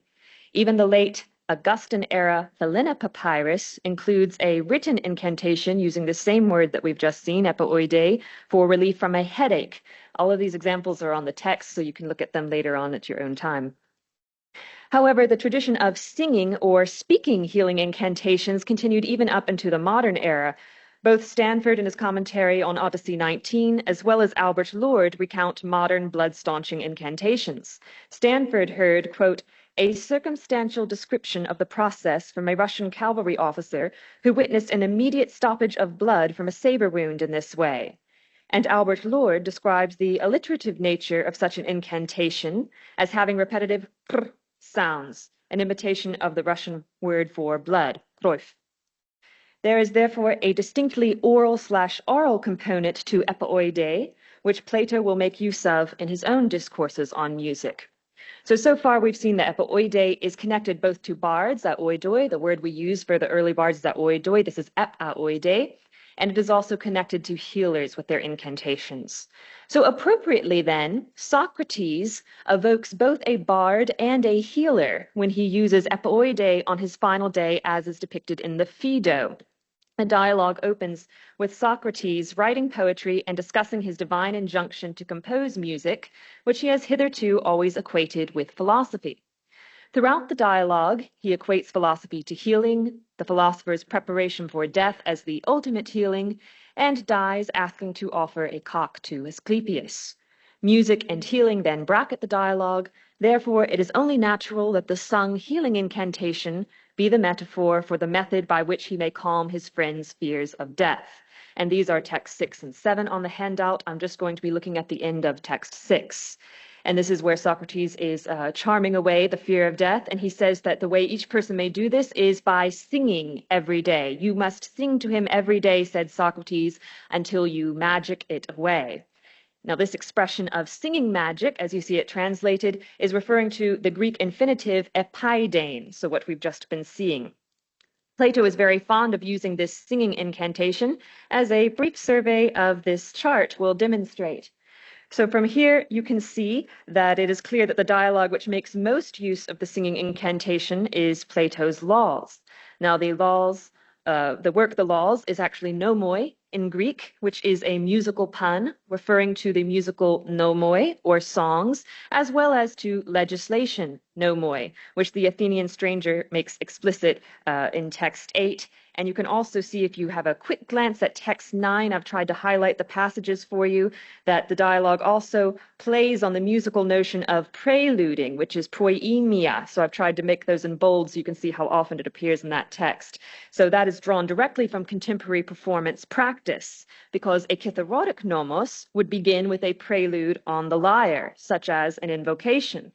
And in Plato's Laws, a metapoetic version of the prelude is indicated as early portions of the discussion are set up as a prelude to the full nomoi. It is very fitting, then, that this particularly musically framed work, The Laws, should use singing incantations more frequently than we see in other Platonic dialogues. And if, as has been established, The Laws draws from specifically known musical performance culture, and the singing incantation also held its own performance tradition from early bards to healers, then we need to investigate how those domains intersect within this dialogue, and how specifically we may use singing incantations as a key to interpreting Plato's position on music in this work. So let's turn to see how Plato employs them. Singing incantations are first introduced in the Laws during the Book 2 discussion of music. The Athenian stranger has just established that music should be used as a tool for the education of one's soul, an idea that is already explicit in the Republic. He argues that while some societies have allowed music to suffer to please the spectators who sit in judgment, instead, the judge of music should be a, quote, teacher, not a pupil of the spectators. This from 659b in text 10. And in this way, audiences will always be listening to things that are better than their characters and so improve their standard of pleasure. So music becomes the primary means of training the young to grow towards what is best. Within this context, we find the introduction of singing incantations, nested within the musical wordplay already ongoing in the dialogue. And this is text 11 on the handout. He says, for these purposes, there exist what we call songs, which in the Greek you will see is oidas. These are really incantations, epoidai, that work on their souls, seriously aimed at what we call concord, symphonia. So in the Greek, the wordplay is quite apparent. Oidas, or songs, are really epoidai, songs sung over, based on our etymology of epaido. And singing incantations are therefore songs sung over a person or persons that result in a transformative effect, in this case, healing, as we have seen from all its medical and magical connotations so far. In this case, it would be healing on the character or soul, as the Athenian stranger's discussion has shown. Now, in the Phaedo, Socrates parallels using dialectic discourse to singing incantations against the soul's fear of death. In the Laws, however, song is more literal than in the Phaedo, but its effect is similar and even more powerful. The types of singing incantations in the laws take the form of hymns and will not deal solely with death, but with all aspects of life in which the elder can advise the younger.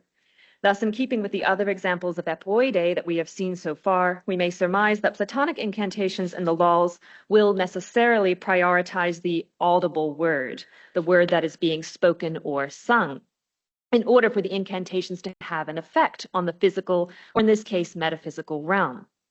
We will address this idea of the importance of logoi in particular in the following section, but for now, let us observe how the Athenian stranger plans to organize these singing incantations, and this is text 12 on your handout.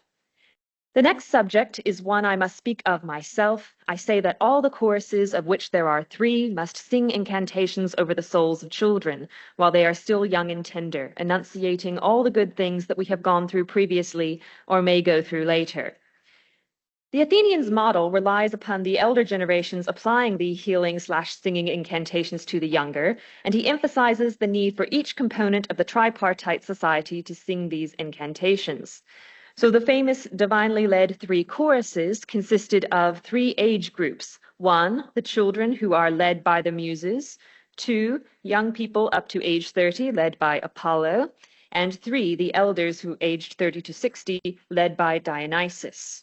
If all 3 of these are, as the Athenian suggests, involved in singing, it would seem that the children are not merely passive receivers, but also sing incantations over themselves. The youngest generation appear to receive a double portion from the incantations of the other choruses, as well as from their own singing. This may have been a form of paideia, as the children receive instruction how to sing by listening to the older choruses, or it may simply present how crucial to the Athenian stranger it is that this generation receive as much benefit as possible. In any case, it is the spoken and not the silent word that produces effects, not unlike the chanted singing incantation used in medicine. The Athenian stranger continues to say that this communal logos singing should go on ad infinitum. In text 14, he insists that every adult and child, free and slave, female and male, and the city as a whole must sing incantations to itself of the sorts we have described without ceasing. So clearly, these dialogues present the betterment of society as dependent on words spoken over a people at large and by a people individually and communally.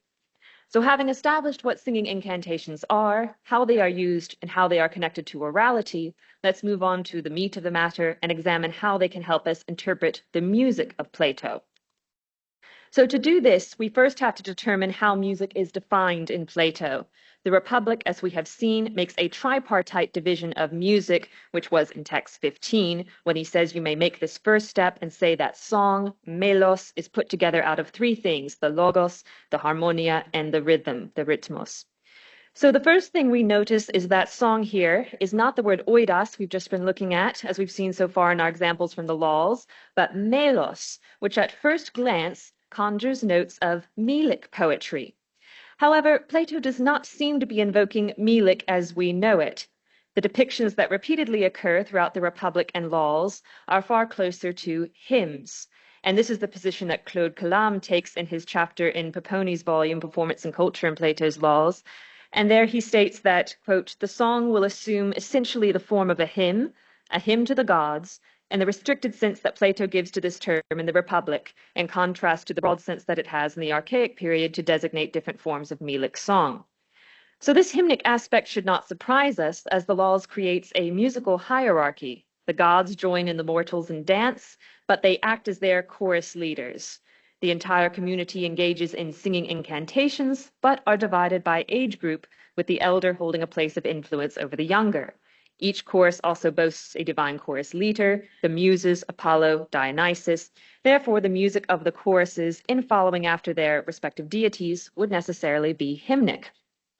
So when using singing incantations as a key to understanding Platonic music, we find a new reason for the supremacy of the logos, one that evokes early bardic and magical medical traditions. But other questions remain to be explored, such as how this logocentric position sits within contemporary performance culture. While instrumental music affects one's mood and character, judging by the beneficial and detrimental rhythms and harmoniae in the Republic, the meaning is difficult to ascertain, as the Athenian states in 400D, I believe. Now, the One moment, we seem to have missed something rather crucial.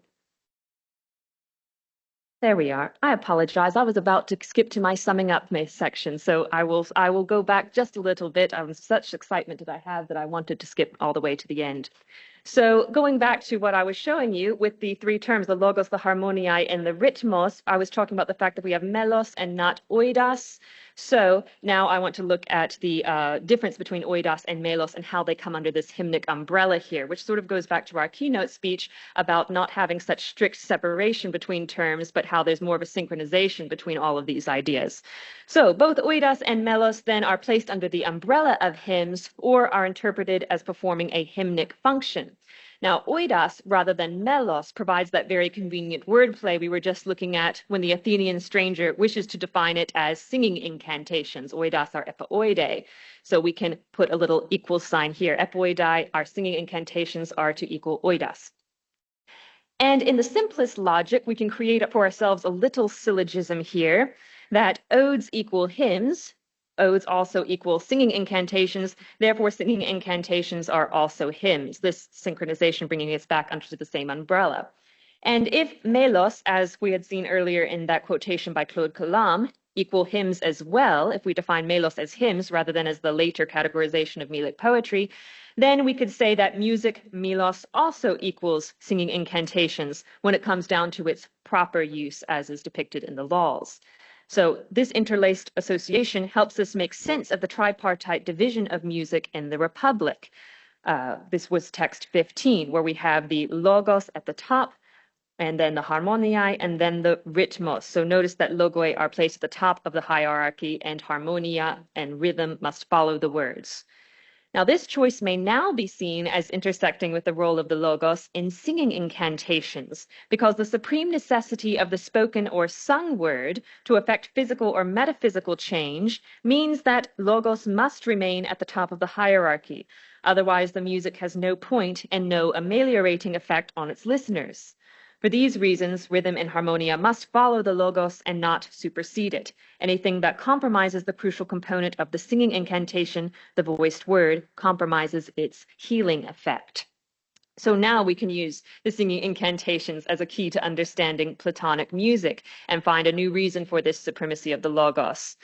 Now, like I said, other questions still remain to be explored, such as how this logocentric position sits within contemporary performance culture.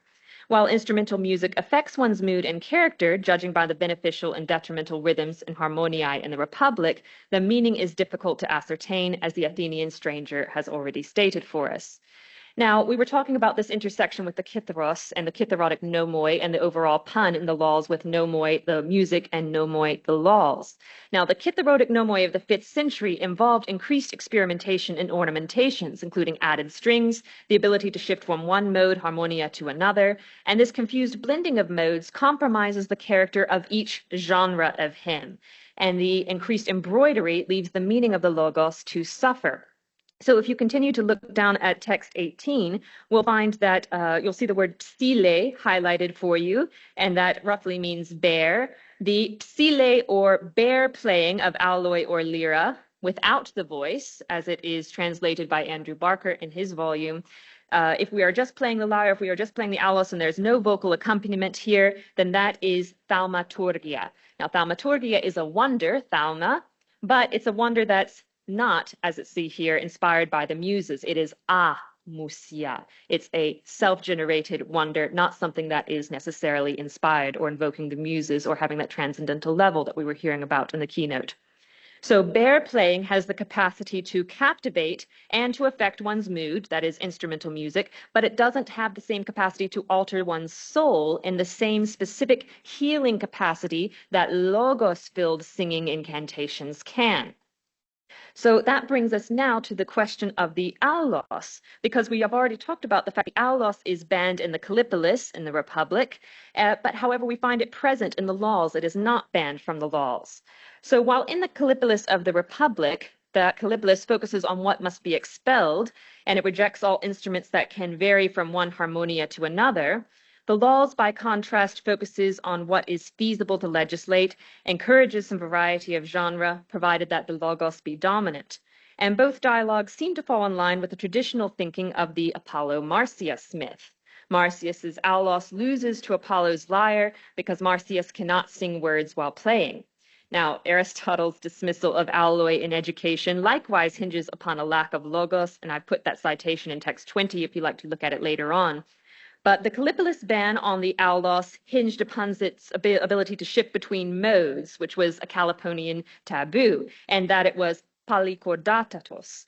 So that polychordatos is the word that refers to being to have too many chords, too many strings. And that was a rather unique term to be used for the aulos, which has no strings, but it is also the reason that the harp is banned from the Callipolis as well. So the aulos is seemingly banned from Plato's Symposium as well in favor of the logos when they decide to send her away and instead have a series of speeches that are about to begin. However, as Tosca Lynch highlights in her article, The Seductive Voice of the Aulos in Plato's Symposium, she points out the important role of the aulos, noting that the aulos player makes a very specific reappearance near the end of the dialogue when she comes in supporting Alcibiades. And then Alcibiades develops a very telling comparison between Socrates and an aulos player, even calling Socrates another Marsyas in 215d. So the charm of Socrates' words spoken, according to Alcibiades, create an entrancing effect akin to that of the aulos. Therefore, we have this humorous situation, and when the logos of the man who banned the aulos from the Callipolis is linked to the aulos during a symposium. So the logos here is equated with the aulos player. This may explain how in the laws the aulos is permitted, though it seems based on what we saw in text 18, it should only appear when it is accompanying the voice, so that logos may still be predominant. But why should the aulos return at all? One possible reason may be its association with the Symposium and Dionysus. The Athenian stranger spends a large part of Book 1 in defending the Symposium as a means of testing character, and in Book 2 assigns the most important of the 3 courses to Dionysus. In the laws, then, the aulos may return if it does not jump from one harmonia to another, and it is accompanied by the voice, the component which, like Socrates' auletic voice in the Symposium, possesses the power of epoide, the ability to charm the soul.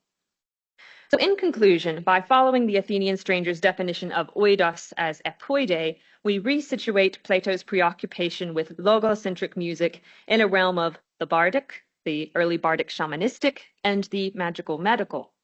This requires investigation into the role of music, largely defined in medicine, and into beliefs about the role of the sung or chanted word, positive or negative, on the physical and metaphysical world. This approach provides many avenues of further study beyond the scope of this paper, such as how does the singing incantation sit within extra-Hellenic traditions of healing and magic? For example, how do Plato's singing incantations relate to Egyptian ones? And are they framed within the dialogues as possessing any Egyptian connotation, giving the frequent recourse to Egyptian myths in Platonic dialogues?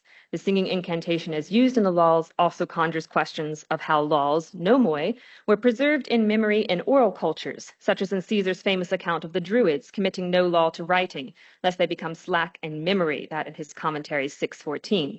And the apparent simultaneous separation of musical genres in the laws, all united under a hymnic incantational function, calls into question just how pervasive the use of singing incantations might have been in daily life in the ancient world, providing, I hope, fertile ground for further examination of the logos in music and beyond. Now we'll close there. Thank you very much.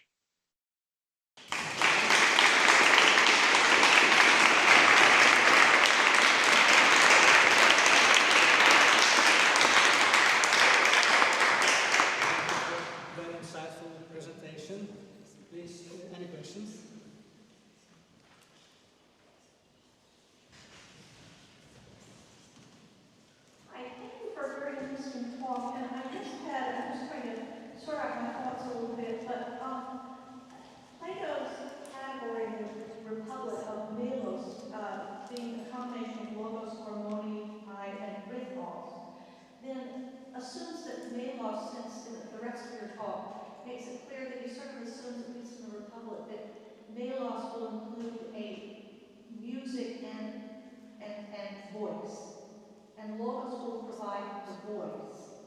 But then, how would and then I come to the aulos, because as you point out, if you're playing the aulos, unlike the kithra, you cannot use your voice. And so in a way, as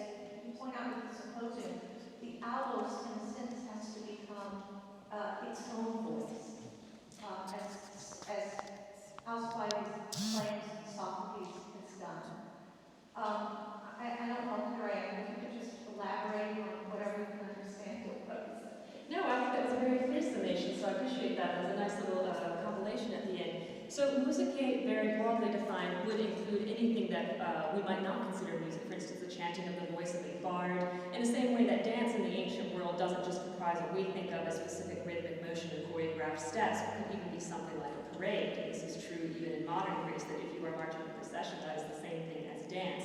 We see early examples of that in the Iliad. In Iliad, when we have a procession, a chariot procession around Patroclus, that this is something that is considered a part of kinesis, a part of dance. So mousikē is quite broadly defined. What some things we might not consider, like either bear singing or bear playing, still fall under the role of mousikē. But to these Platonic passages that you're citing in the Republic and the laws here, the logos has to be the most important factor of that. Now, the logos can be associated naturally with philosophy, but also simply the spoken word here. And so this idea of having instrumental music without the spoken word loses something that is very important here. It still has a capacity to move, it still has a capacity to alter someone's feelings in the same ways that certain music, whether you play classical music, whether you play something with a different rhythm, might affect your emotions at a particular time or affect your ability to say go shopping or whatever it might be. It might affect you in a daily life way. However, here what we have with Plato is the fact that what I am arguing is that when he refers to these things as singing incantations, the most crucial thing in a singing incantation is that you are speaking directly, you are singing directly. So in the first example from Odyssey 19, whereas at the Oide they are singing over the blood to make it coagulate. If they just play music over the blood, nothing happens. If you speak something over the blood, something happens.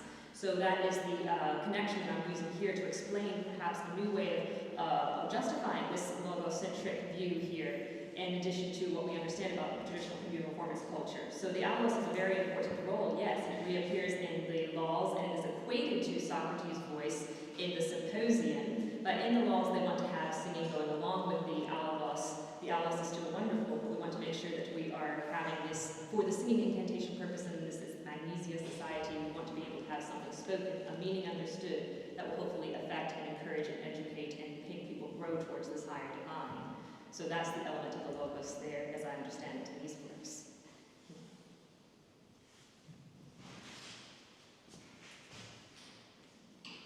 Thank you. Unfortunately, we have no time for more questions. I appreciate very much the employment of this prefix epi, apodai, and epithemia. And you've shown that apodai were treated as cleansing to most of epithemia, this correlation between apodai that means very important. This treatment of norms both in musical sense and in juridical sense is very important. Thank you very much.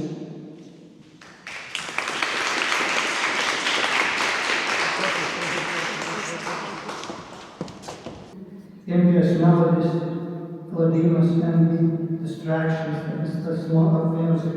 Enrico Piergiacomi is assistant professor in history of philosophy at the Technion, Israel Institute of Philology, and fellow of the Center for Hellenic Studies at Harvard University.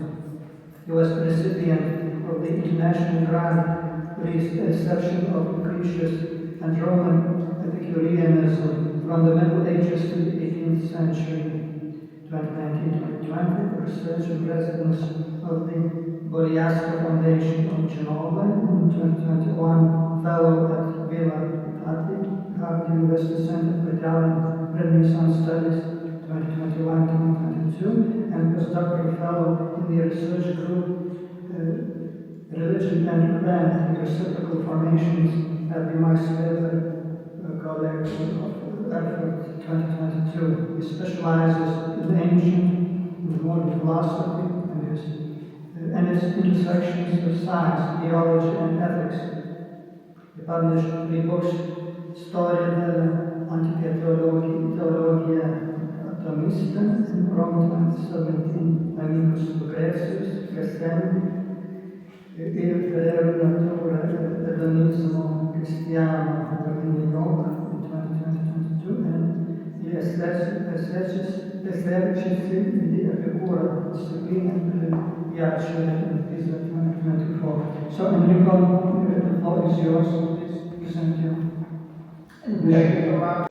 I will try to be as clear as possible, since we have this problem of communication. Maybe I will try to skip some parts of the talks and maybe postpone some details to the discussion. So the topic of today is basically, I have to say immediately that I'm not a specialist in the philosophy of music or the music in general. So what I'm more interested today is to investigate a very specific topic, which is the reception of the music as used as a tool for venerating and praying the divine in the work on music, specifically the fourth book, the only one which has survived, of Philodemus of Gadara, the Epicurean philosopher of the 1st century BC, closely, let's say, a contemporary of Cicero and Lucretius. And basically this work, which has survived only on an Epicurean papyri, is the only evidence that we have very detailed on the conception of music in general and specifically of my topic. Now, I don't know if meanwhile you have access to the handout. In any case, I can forward to you for the future reference if you are interested. And in the first passage, the quotation 1a of the handout, I also indicate which papyri preserve this work, because it's contained in several Herculaneum papyri. But in book 4, Philodemus is in the first part of book 4 of the Treatise on Music. Is basically, it's a long paraphrasis of the views about music of the Stoic Diogenes of Babylon. And so the first part is, so to say, a sort of more historiographical, although I have to say that Philodemus might not be necessarily a good evidence about Diogenes, because he wants to express his view in order to later, in the second part of the treatise, to refute them. So we have to be very careful as an evidence for the Stoic position. In any case, the talk of today is not interested on reconstructing historically in detail the Stoic position, but how it was presented by Philodemus and how it was refuted. So among the many things that Diogenes tried to argue in the third book on another work which has not survived on music, he says that music is dedicated to the divine, and it's not because this music is a way to honor the divine and to educate people precisely with these melodies, to venerate piously the gods and to behave accordingly. So with the details how this was argued, as I was saying, unfortunately has not survived, so we are left just with the statement. However, a possible reason about this connection between music and the veneration of the divine is found not in Diogenes, but in Cleanthes of Assos, as you all know, is the author of the hymn to Zeus, and in one fragment preserved by the same Philodemus, and this is text 1b of the handout.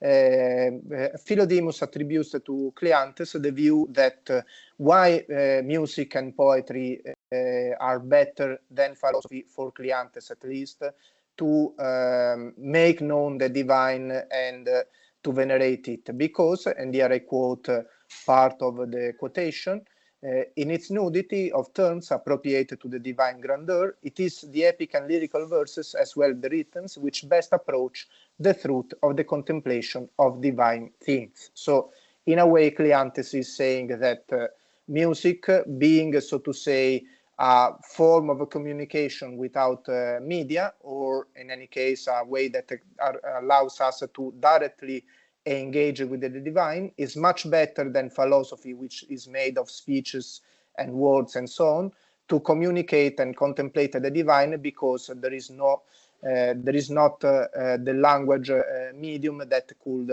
prevent us to to have a pure vision of the divine. At least this seems to be implied between the opposition between philosophy and music. And on the other hand, another third quotation, and this is the third text 1c of the handout, that Diogenes also argued that the gods are venerated by the human music because they rejoice, and here is the second sentence of the text 1c of the handout, rejoice to be honored by means of music. So I think that despite we don't know exactly how the nexus was demonstrated, it is clear that for Diogenes and the Stoics in general, music is a way both for the human beings to venerate the divine and to know it, and on the other hand, for the divinity to take pleasure and well-being from the venerations received by the mortals through music. So this is the Stoic position. However, and here in the same quotation 1c that I shortly before read one sentence, Philodemus starts to say that the gods actually don't need these kinds of things precisely because these melodies do not even reach them. So in this single sentence, Philodemus is arguing that the music is useless for the divine because they do not really affect divinity, as the Stoic says, and on the other hand, these melodies even don't reach the god, and which is located for the Epicureans in the intermundia, or the spaces between the worlds. To be more in detail, another reason why the Epicureans believed that the gods are not really affected by music, I selected among the many passages that I could quote a passage from the letter to Herodotus of Epicurus, is text 1d of the handout, where Epicurus is condensing his views about physics, and he says that the gods are not responsible at all of what is happening in the world. And the reason is that troubles, worries, rages, and partialities do not accord with the bliss that the gods engage, because all these things, the occupations, emotions, and so on, arise in weakness, fear, and dependence on neighbors. And I highlighted the word dependence, which is in Greek the prosdeesis of the gods, because if you reason that the gods rejoice from something that comes from the human beings, you are somewhat making the gods dependent on the human beings, but this not only is impious, but is also contradictory with the notion of a god, because a god is naturally blessed and happy and immortal, and if his happiness is based on the veneration of the human beings, is not really a stable form of happiness. So in this sense, this, as I said, are one of the many passages that I can quote to refer to the Epicurean conception of the gods as detached from the human beings. But since this is not directly the topic of today, I just mentioned this, and eventually, if you're interested, I can give more details during the discussion. To speed up, because I have limited times, I want in the second part of the talk to go more in detail why for Philodemus music, because one would object, okay, the music is not good as a way to make the divinity to appreciate what is going on. But one could object, still music could be a good tool to instead for the human beings to know the divine and to contemplate them with extreme detail. So there is still this objection to be addressed. Here actually it's required to go more in detail, because there are two things that I want to say in the talk. On the one hand, I wanted to explain a little more what is the status of music for the Epicureans, and whether music is something beneficial or not. And secondly, to show that for Philodemus, actually, music is not a good way to venerate the divine and to know the divine, because music determines in the mind some strong emotions that distract, as the title say, from the contemplation of the divine, and so in a way it does not reach the goal that it's expected to reach. About the first part, about the status of music, since I have a limited time, I will be very brief. I quoted in page 2 on the handout and the passages from 2a to 2f, a series of texts from Epicurus and his followers, according to which music is indeed pleasurable, and so in this respect, since pleasure for an Epicurean is the good of life, it's not something that should be rejected necessarily, because music is a way to enrich at least our pleasure and to have a pleasurable sensations. So in this respect, music can be appreciated even by the wise men. Just to focus briefly on text 2a of the handout, Diogenes Laertius says that for the Epicureans, the wise men will be competent to discuss music and poetry, and so in a way, at least, he will engage even the, so to say, the best and perfect human being will be interested in music. On the other hand, you recall that for the Epicureans, the pleasure is conceived in two different ways. One is the katastematic pleasure, according to which pleasure and happiness consist in the removal of pain and distress from the mind and the body. And secondly, we have the kinetic pleasure, according to which these are, so to say, pleasurable movements that could contribute to the katastematic pleasure or could be, so to say, independent from the katastematic pleasure. I think that music for Epicurus and followers is on the second kind of pleasure, so the kinetic one. That also means that music, even though is generally not harmful and could be cultivated, there is also the risk to cultivate it too much, and so we should be careful in embracing and listening to music too much. And so the wise man will also know the limits of music, and so will not cultivate it excessively. Just as a confirmation of this, on text 2c of the handout, Philodemus clearly says that I leave aside the pleasure of music, which is not anankaios or necessary, and so the kinetic pleasure belongs to the kinds of pleasure which are natural, because they do indeed cause us pleasure, but are not necessary, and in this respect, they are not katastematic. So for this, I wanted to be much briefer. Instead, about the second strand of my argument, so the idea that music is not a good way to venerate the divine because it creates a sort of a distraction from the contemplation and veneration of the divine. It's interesting, and here I quoted several passages from Philodemus, book 4, so now we return to the main object of the talk, that for Philodemus, he says that music or melodies, some sort to say, are cause some, and here I quote the second part of text 3a, that the distraction introduced by the pleasure of music is somewhat close to the kinds of pleasure that we experience when we are engaging in sexual pleasure and orgasm and even drunkenness. This is said in text 3b and 3c of the handout. The fact that is repeated twice means that it is the most important philosophical point made by Philodemus. In this respect, imagine if you want to, for instance, to call a person and discuss or make a philosophical discussion with a person while you are having an orgasm or you are drunk.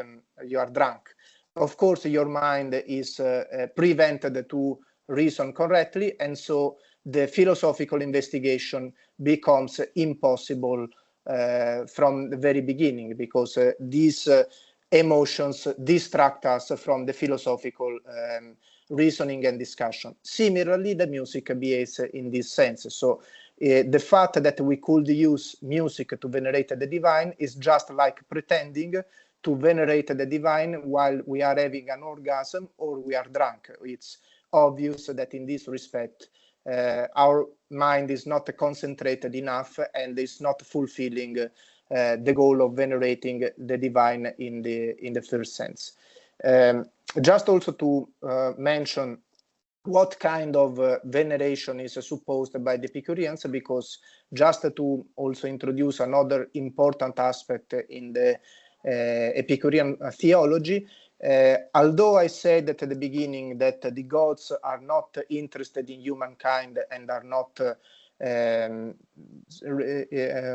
source of what happens in the world and what happens in the human world as well, that does not mean that the gods should not be venerated and appreciated by the human beings. So even if they do not interfere with the human affairs, the human beings still want to know and venerate the divine, at least because the gods incarnate the ideal of perfect blessedness and pleasure. And so by knowing the divine, we know what a blessed and life is. About this, I selected for you in the handout text from the 3D to 3F, specifically one passage from Philodemus on piety and from Lucretius' book De Rerum Natura. In the first one, Philodemus is quoting in his treatise on piety a passage from a lost work of Epicurus called the Peribion, or on life course, where he says, Epicurus, that to pray the gods is natural for us, not because the gods will be hostile if we did not pray, but in order that by understanding these beings surpassing us in power and excellence, we may realize our fulfillments and social conformity with the laws. So you see that here is a textual ground of what I said before, that praying the gods and venerating the gods is still something important. And Lucretius, for instance, in passage 3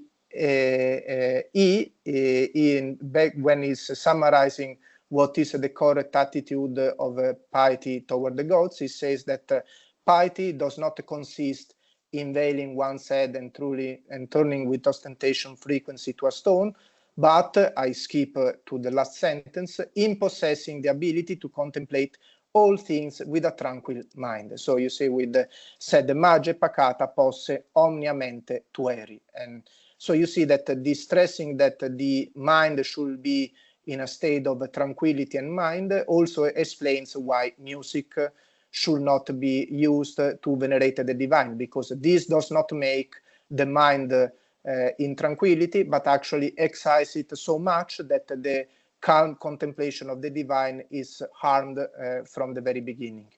A confirmation of this is again in text 3F of the handout, where Lucretius is describing the effects of wine to the drunken mind, and here Lucretius says that the mind of a drunk person is sodden. So the Latin is even stronger because it says madet mens, so the mind which is under the effect of wines or other alcoholics is raging with madness. And so in a way, similarly, at least Philodemus believed that the music creates precisely this same way. And so you see that if you engage with music, you are engaging exactly with a mind which is under rage and madness. And so you end to not contemplate the divine with a tranquil mindset, because the very experience of music harms this condition. And so what could be in a way a replacement for this? So what, well, it's interesting, although unfortunately since my time is over, I just mentioned this and stop because it would require much more time to discuss in detail, but apparently there is a traditional mean for venerating the divine which an Epicurean would appreciate. And it's not the use of music, but instead the use of statues to venerate the divine. And I selected from in passages, one passage from Lucretius and one from Diogenes of Venoanda, where it is said that the tranquil person who wants to venerate the divine approaches the shrines with untroubled breast, and so in a way will also approach the statues of the god. And more explicitly, Diogenes of Enoanda says that we ought to make statues of the gods genial and smiling, so that we might smile back at them rather than be afraid of them. So you see that on the other end, on the one end, the traditional mean of using the music to venerate the divine is rejected by the Epicureans. But other traditional means could be instead reinterpreted in Epicurean ways as to promote that tranquil contemplation of the divine that we have seen at work for Epicurus and Lucretius. So I stop here. I apologize if maybe the confusion of not listening to me without having the text in front of you was not the best setting, but I hope that it was at least partly clear, and I thank you for the attention, and I'm interested to hear your opinions about all this. So thank you.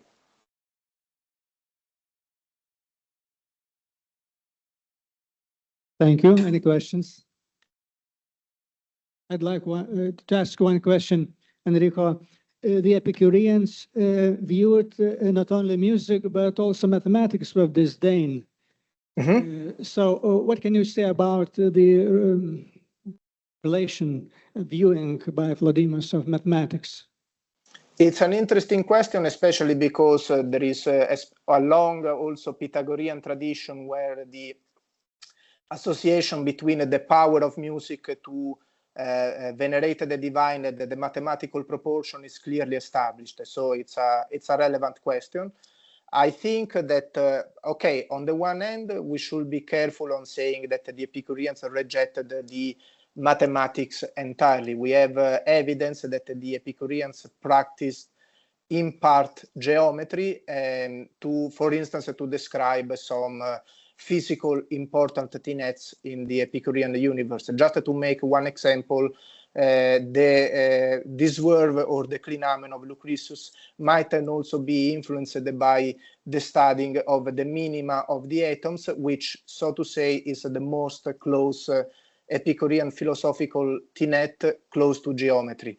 On the other hand, they will not say that there is a mathematics embedded in nature, and that music can in a way express due with the mathematical proportions. So I think that Philodemus would disagree even with this respect. And also I think that maybe Philodemus, although I admit that I must do more scholarship on this because it's not clear what kind of melodies Philodemus is arguing against, because there are some, it seems that he's saying that all melodies, qua melodies, create irrational effects to the mind. But we have seen from the very also previous talk that instead for Plato and others, there are melodies who are not actually derange the mind, but quite the opposite. So, and I think that maybe here the non-interest in mathematics could have a role. So what the Philodemus will say is that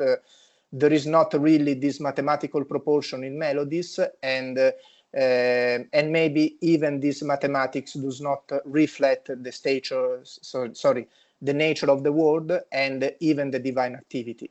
I don't know if I answered your question. Thank you. So unfortunately, we have no time for questions, and we move to other presentation. So now we go to the presentation by Emanuele Rockets. So Melody previously heard music analysis evolutionist constellation. Emanuele Rocket is the first year PhD student at the University of Oxford, where she is writing her doctoral thesis on the development of music theory in Latin and late antiquity, and is supervised by Professor Armando Moore. She previously studied for the master degrees at Edinburgh University and the Master in Philosophy at Cambridge University. Their work traces the evolving significance of music across 6 key Latin authors, examining how to intensify and transform cosmological and metaphysical ideas from Plato's dialogues. She explores how music, first conceived as a structuring force of the cosmos many years, becomes increasingly linked to the nature of the soul, intellectual ascent, and ultimately psychic constellation. By uncovering these shifts, Hannibal's work sheds new light on the place of music in late antique Neoplatonic thought, bridging philosophy, science, and metaphysics. She is funded by a generous branch of scholarship from the Faculty of Classics at Oxford. So please, Emanuele, the floor is yours.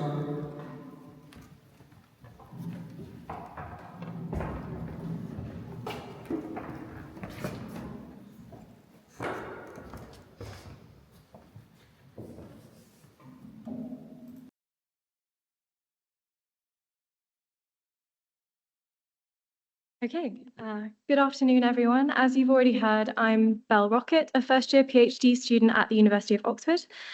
I'm working on the development of music theory in the work of 6 Latin authors writing in late antiquity, and today I'll be focusing on the last of these authors, Boethius. This paper is very much a work in progress, and I would warmly welcome any questions, comments, or suggestions you might have.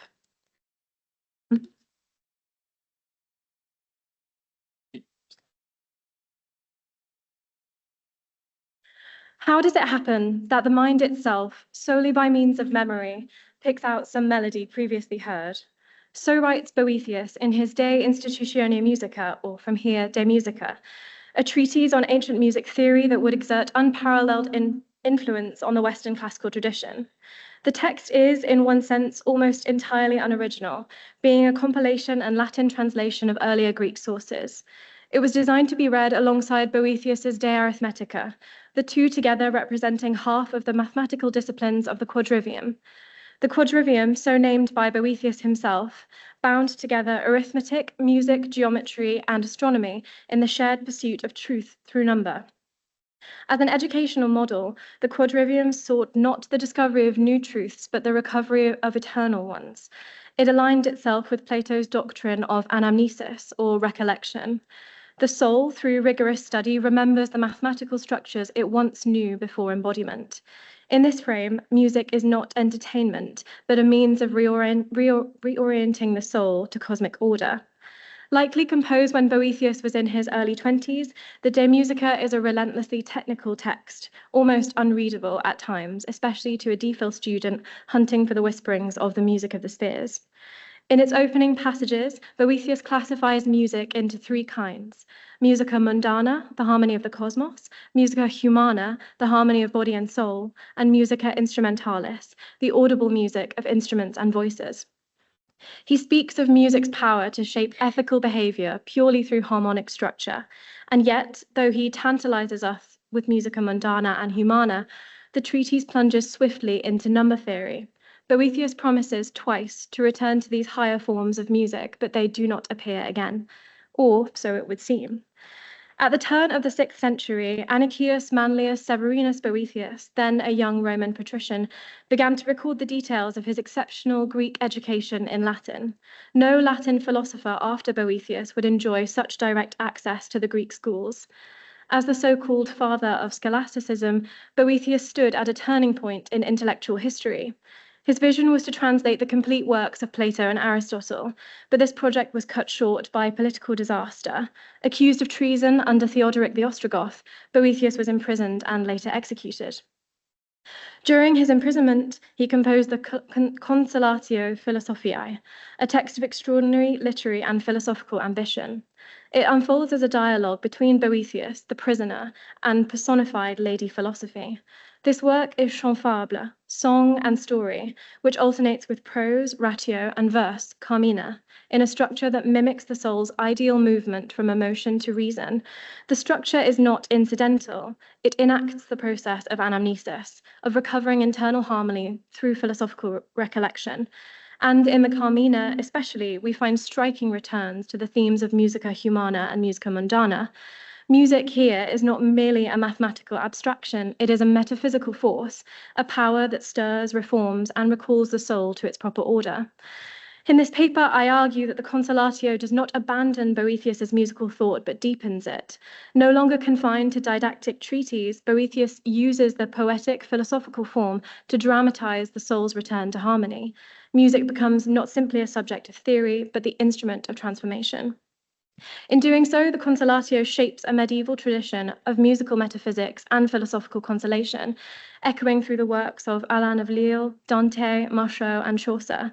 It also takes its place among late antique cosmological literature, resonating in particular with the Somnium Scipionis of Macrobius and the De Noctis of Martianus Capella.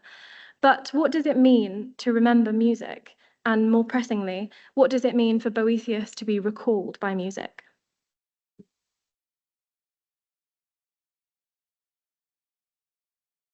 In the Meno, Socrates claims, since the soul is immortal and has been born many times, she has beheld all the things in this world and the next.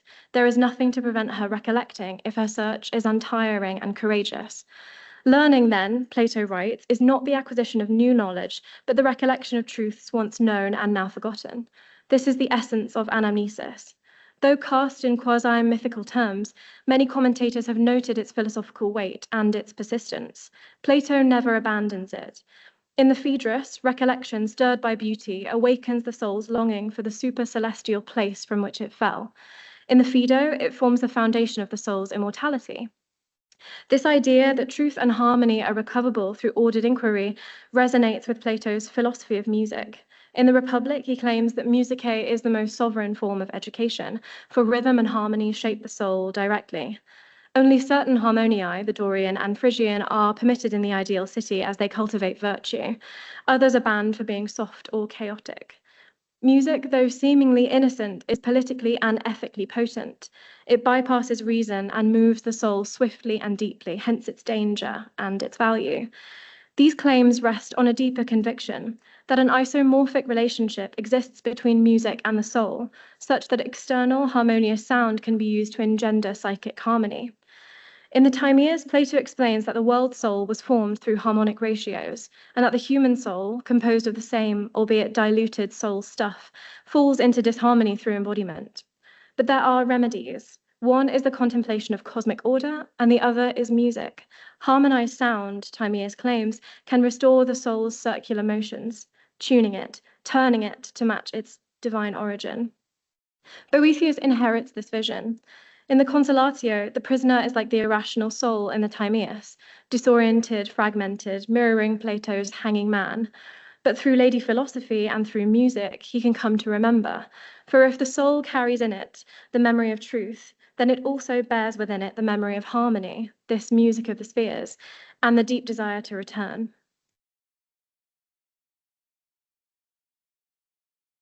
In the De Musica, Boethius tells us that true music originates in God, who creates it through eternal numerical principles conceived within his intellect. These principles generate the order of the cosmos, the harmony of the elements, the cycle of the seasons, and the movement of the stars. This cosmic music, or musica mundana, reflects the structure of creation itself. And through these same numerical laws, the quadrivium assumes its higher purpose as a path to truth, a means of lifting the intellect from the illusions of sense to the clarity of reason. To know music truly, Boethius says, is to look within.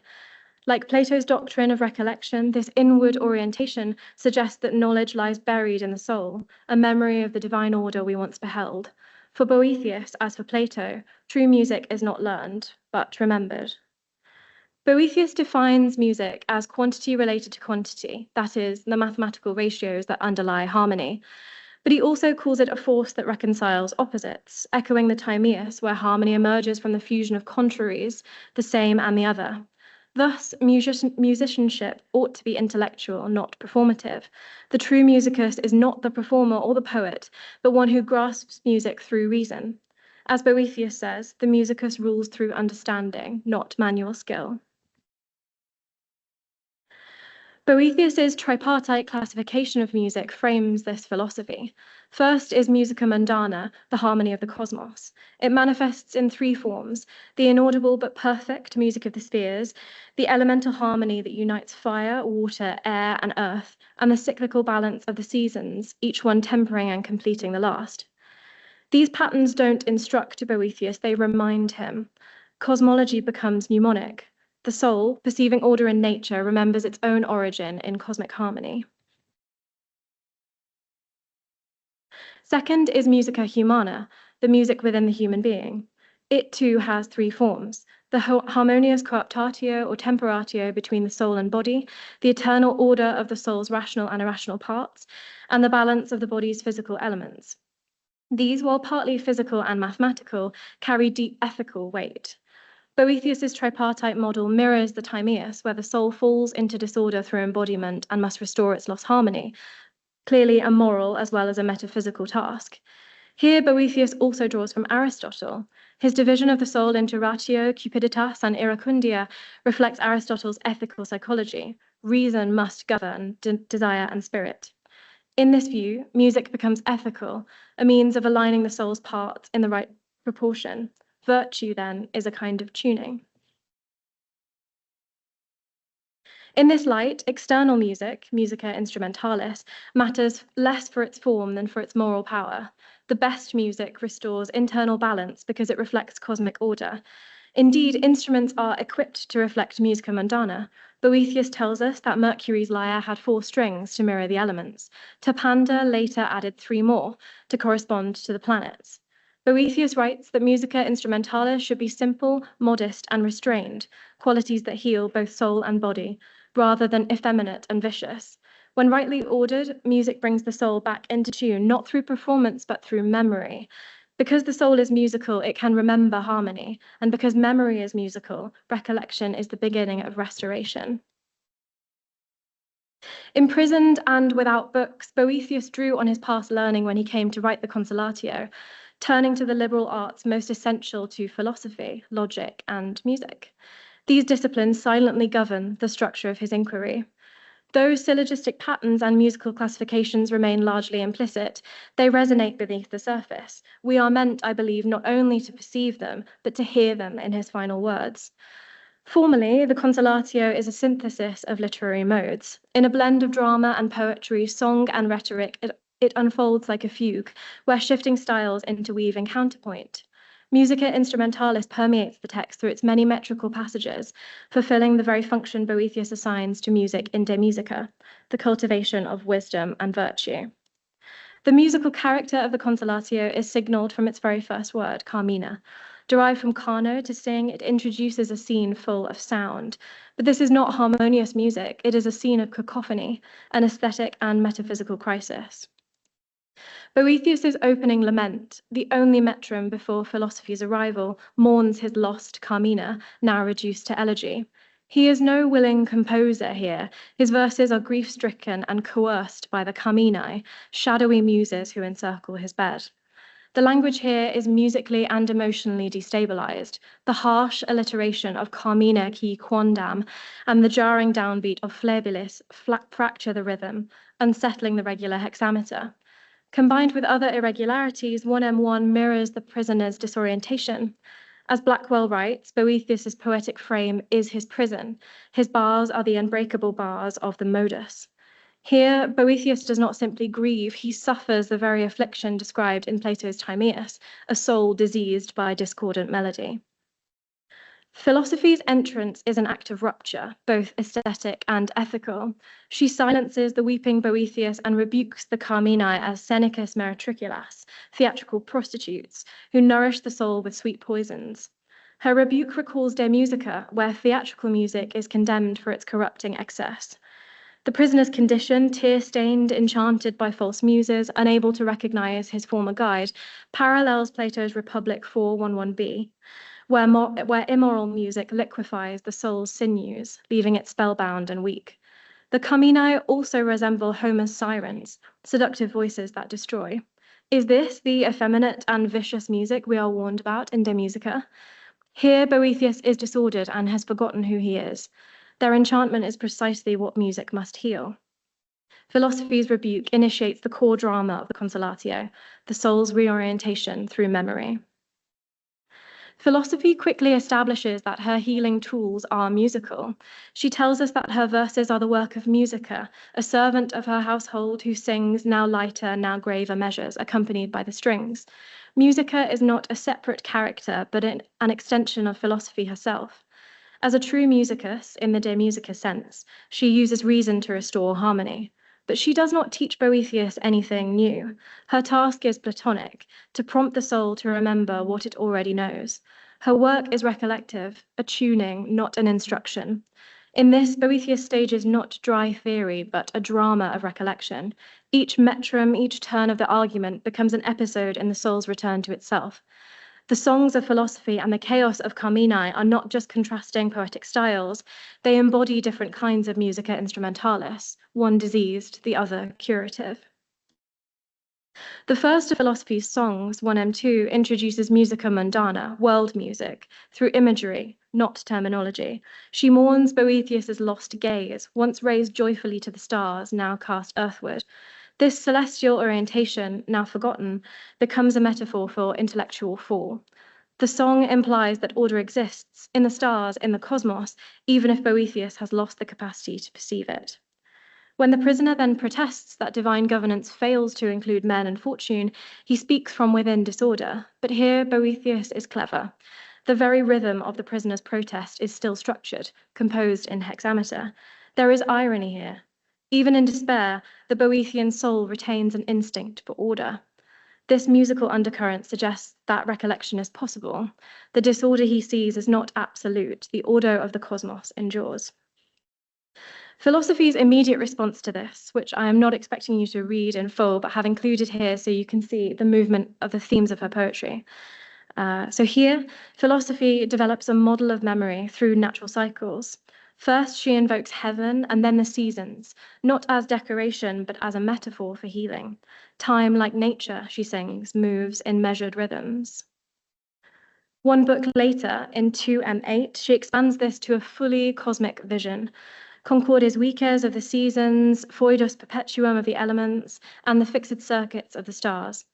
These images are not just rhetorical, they map directly onto the three divisions of musica mundana from de musica, the heavens, the elements, and the seasons. The language philosophy uses, concordes vices, pugnatia semina, mirrors Boethius's earlier technical vocabulary. Her arguments draw on the logic of cosmic harmony, now dramatized and poeticized. To Boethius and his readers, this image would have resonated musically. Musica mundana, though not named, is evoked in full. Augustine speaks of the movement of the spheres as part of the Carmen Universitatis.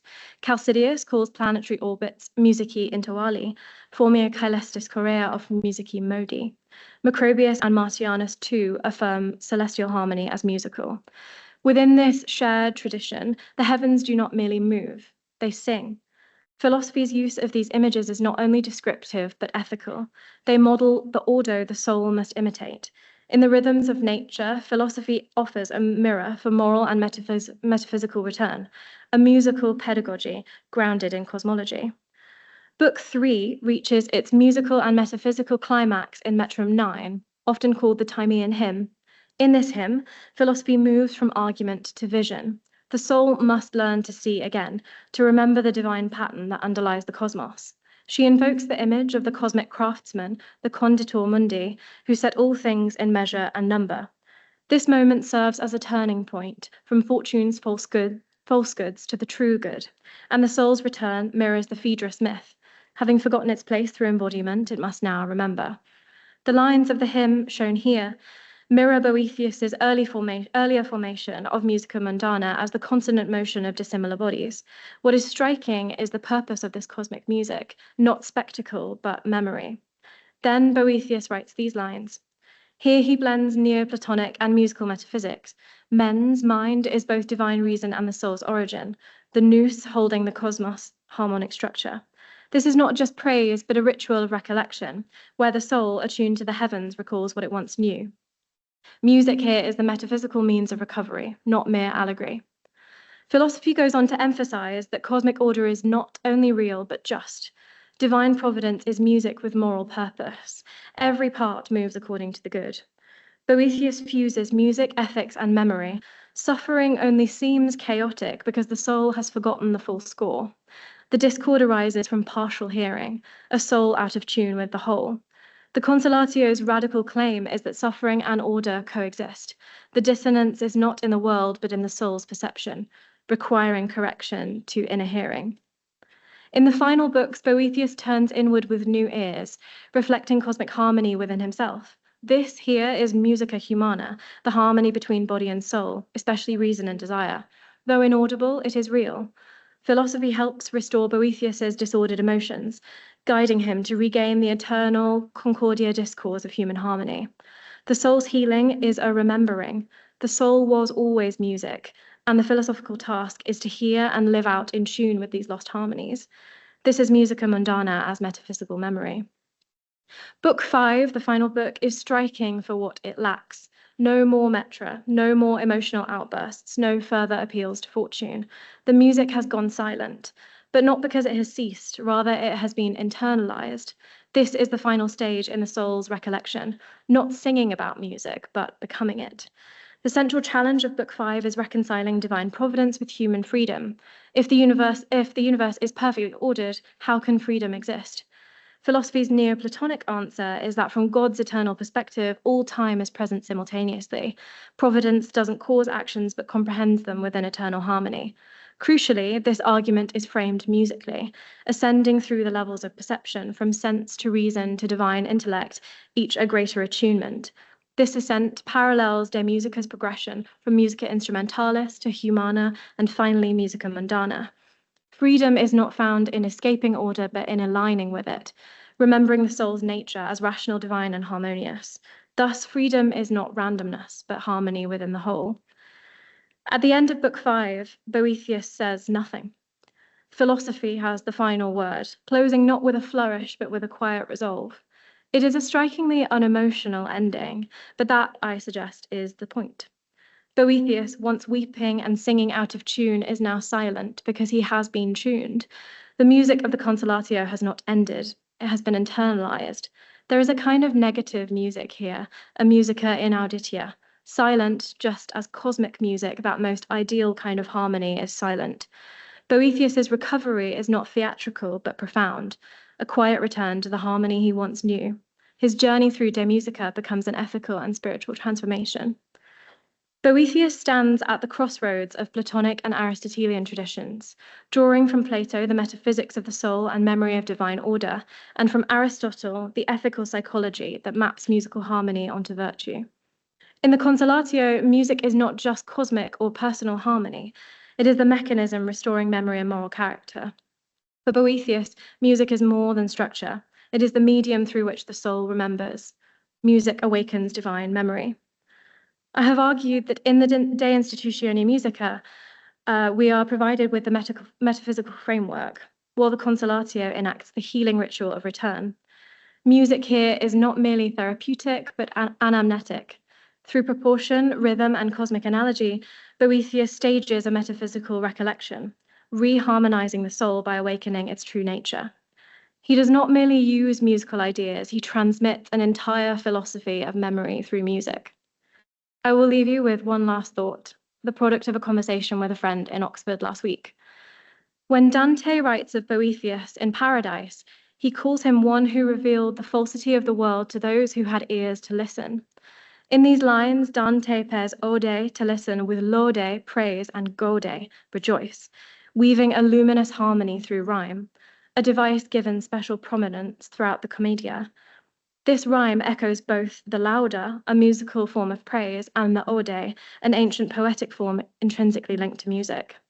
Why, then, does Dante evoke such rich sonority for a man who, as I noted at the start of this talk, spoke about music only once, and that in a rather dry treatise? Perhaps Dante is inviting us to reconsider, as I also have tried to do today, that Boethius never stopped writing about music. For music remembers us, just as, in hearing it, we remember ourselves. Thank you.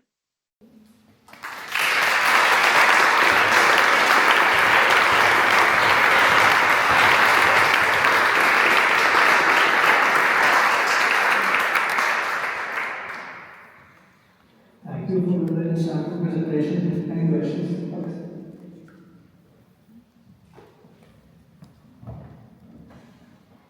Thank you for a very interesting talk. I don't know whether this is sort of redundant or an avenue for further thought, but at one point you mentioned a quote where it's well known that songs have often subdued anger and that they've accomplished many remarkable things, both in the affections of the body and soul.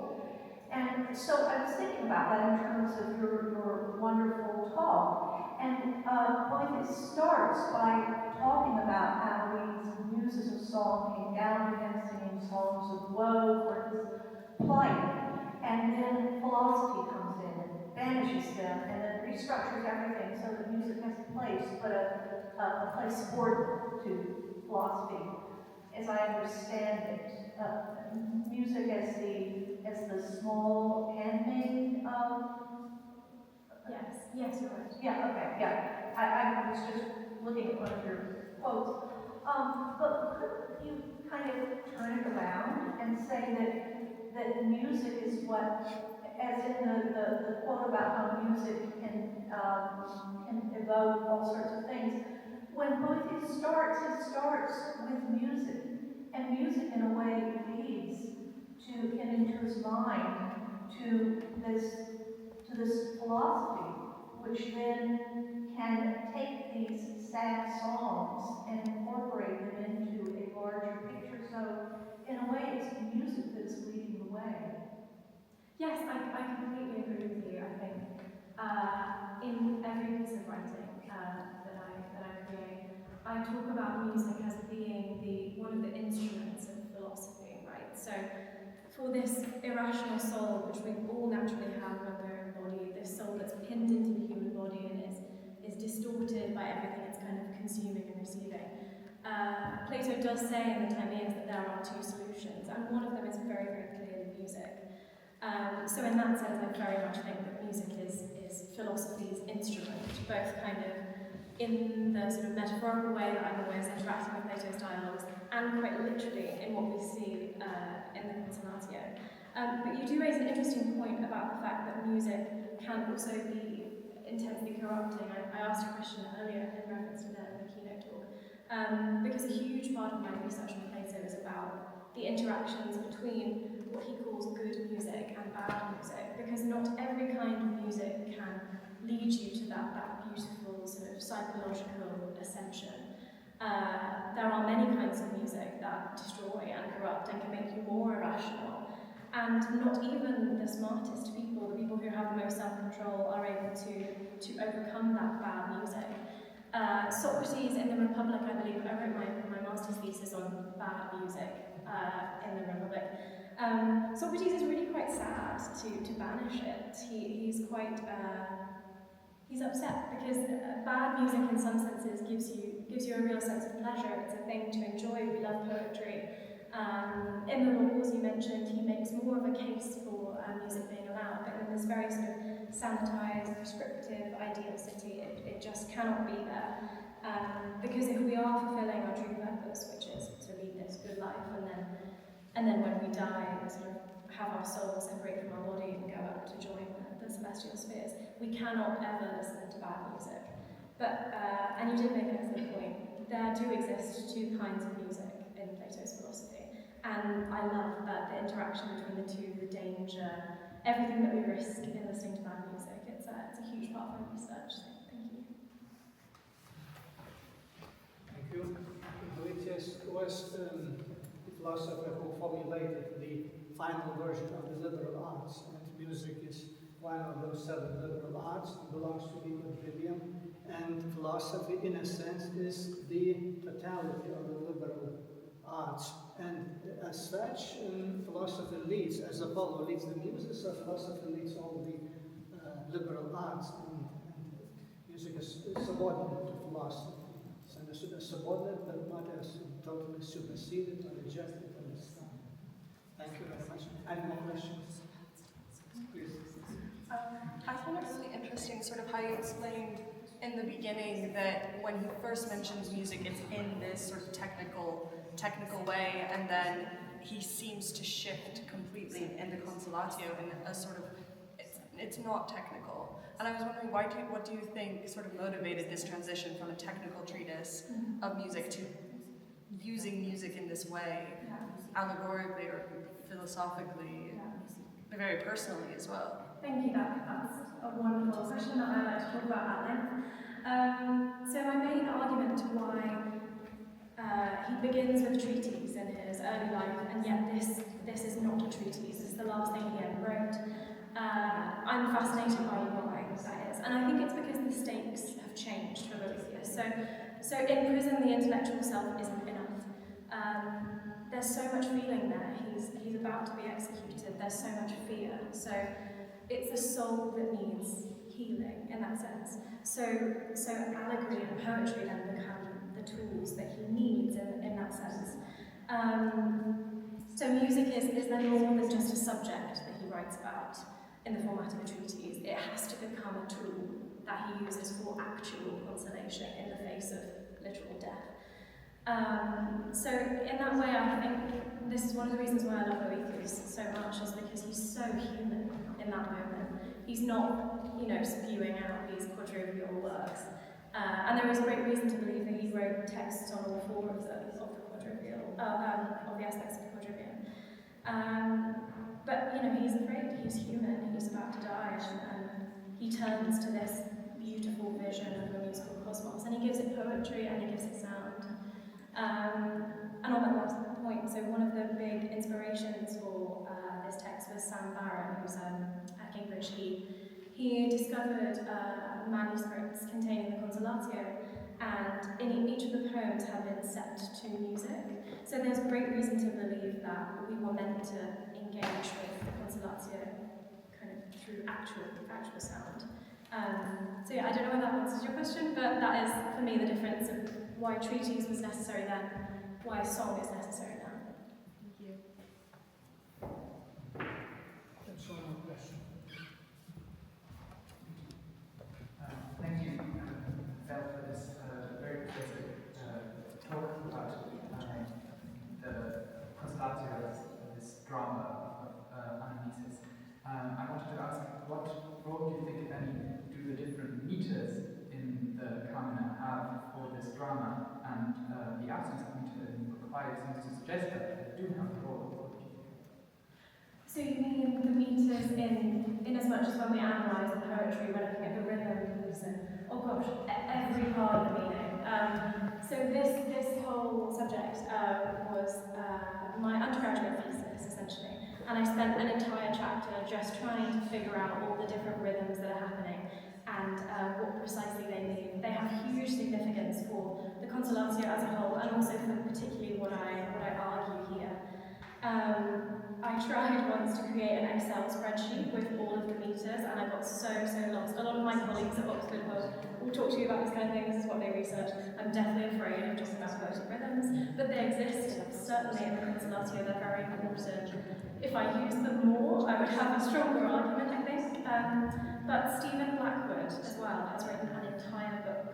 It's called Consolatio as Poetic Liturgy, where he goes through every single mode of every single poem and talks about transformations within it and what it means. And it's extremely persuasive, and I really recommend it. Thank you.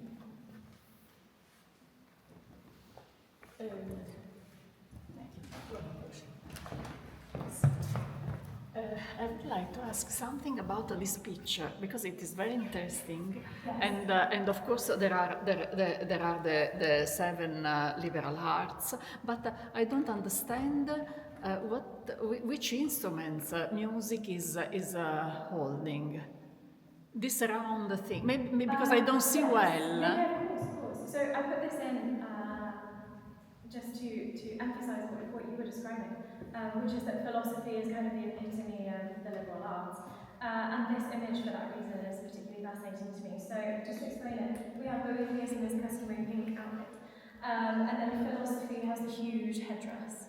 And music isn't actually holding an instrument here. She's the fourth along from the left, from where philosophy is, and she's holding sheet music. Sorry? She's holding sheet music. Yes.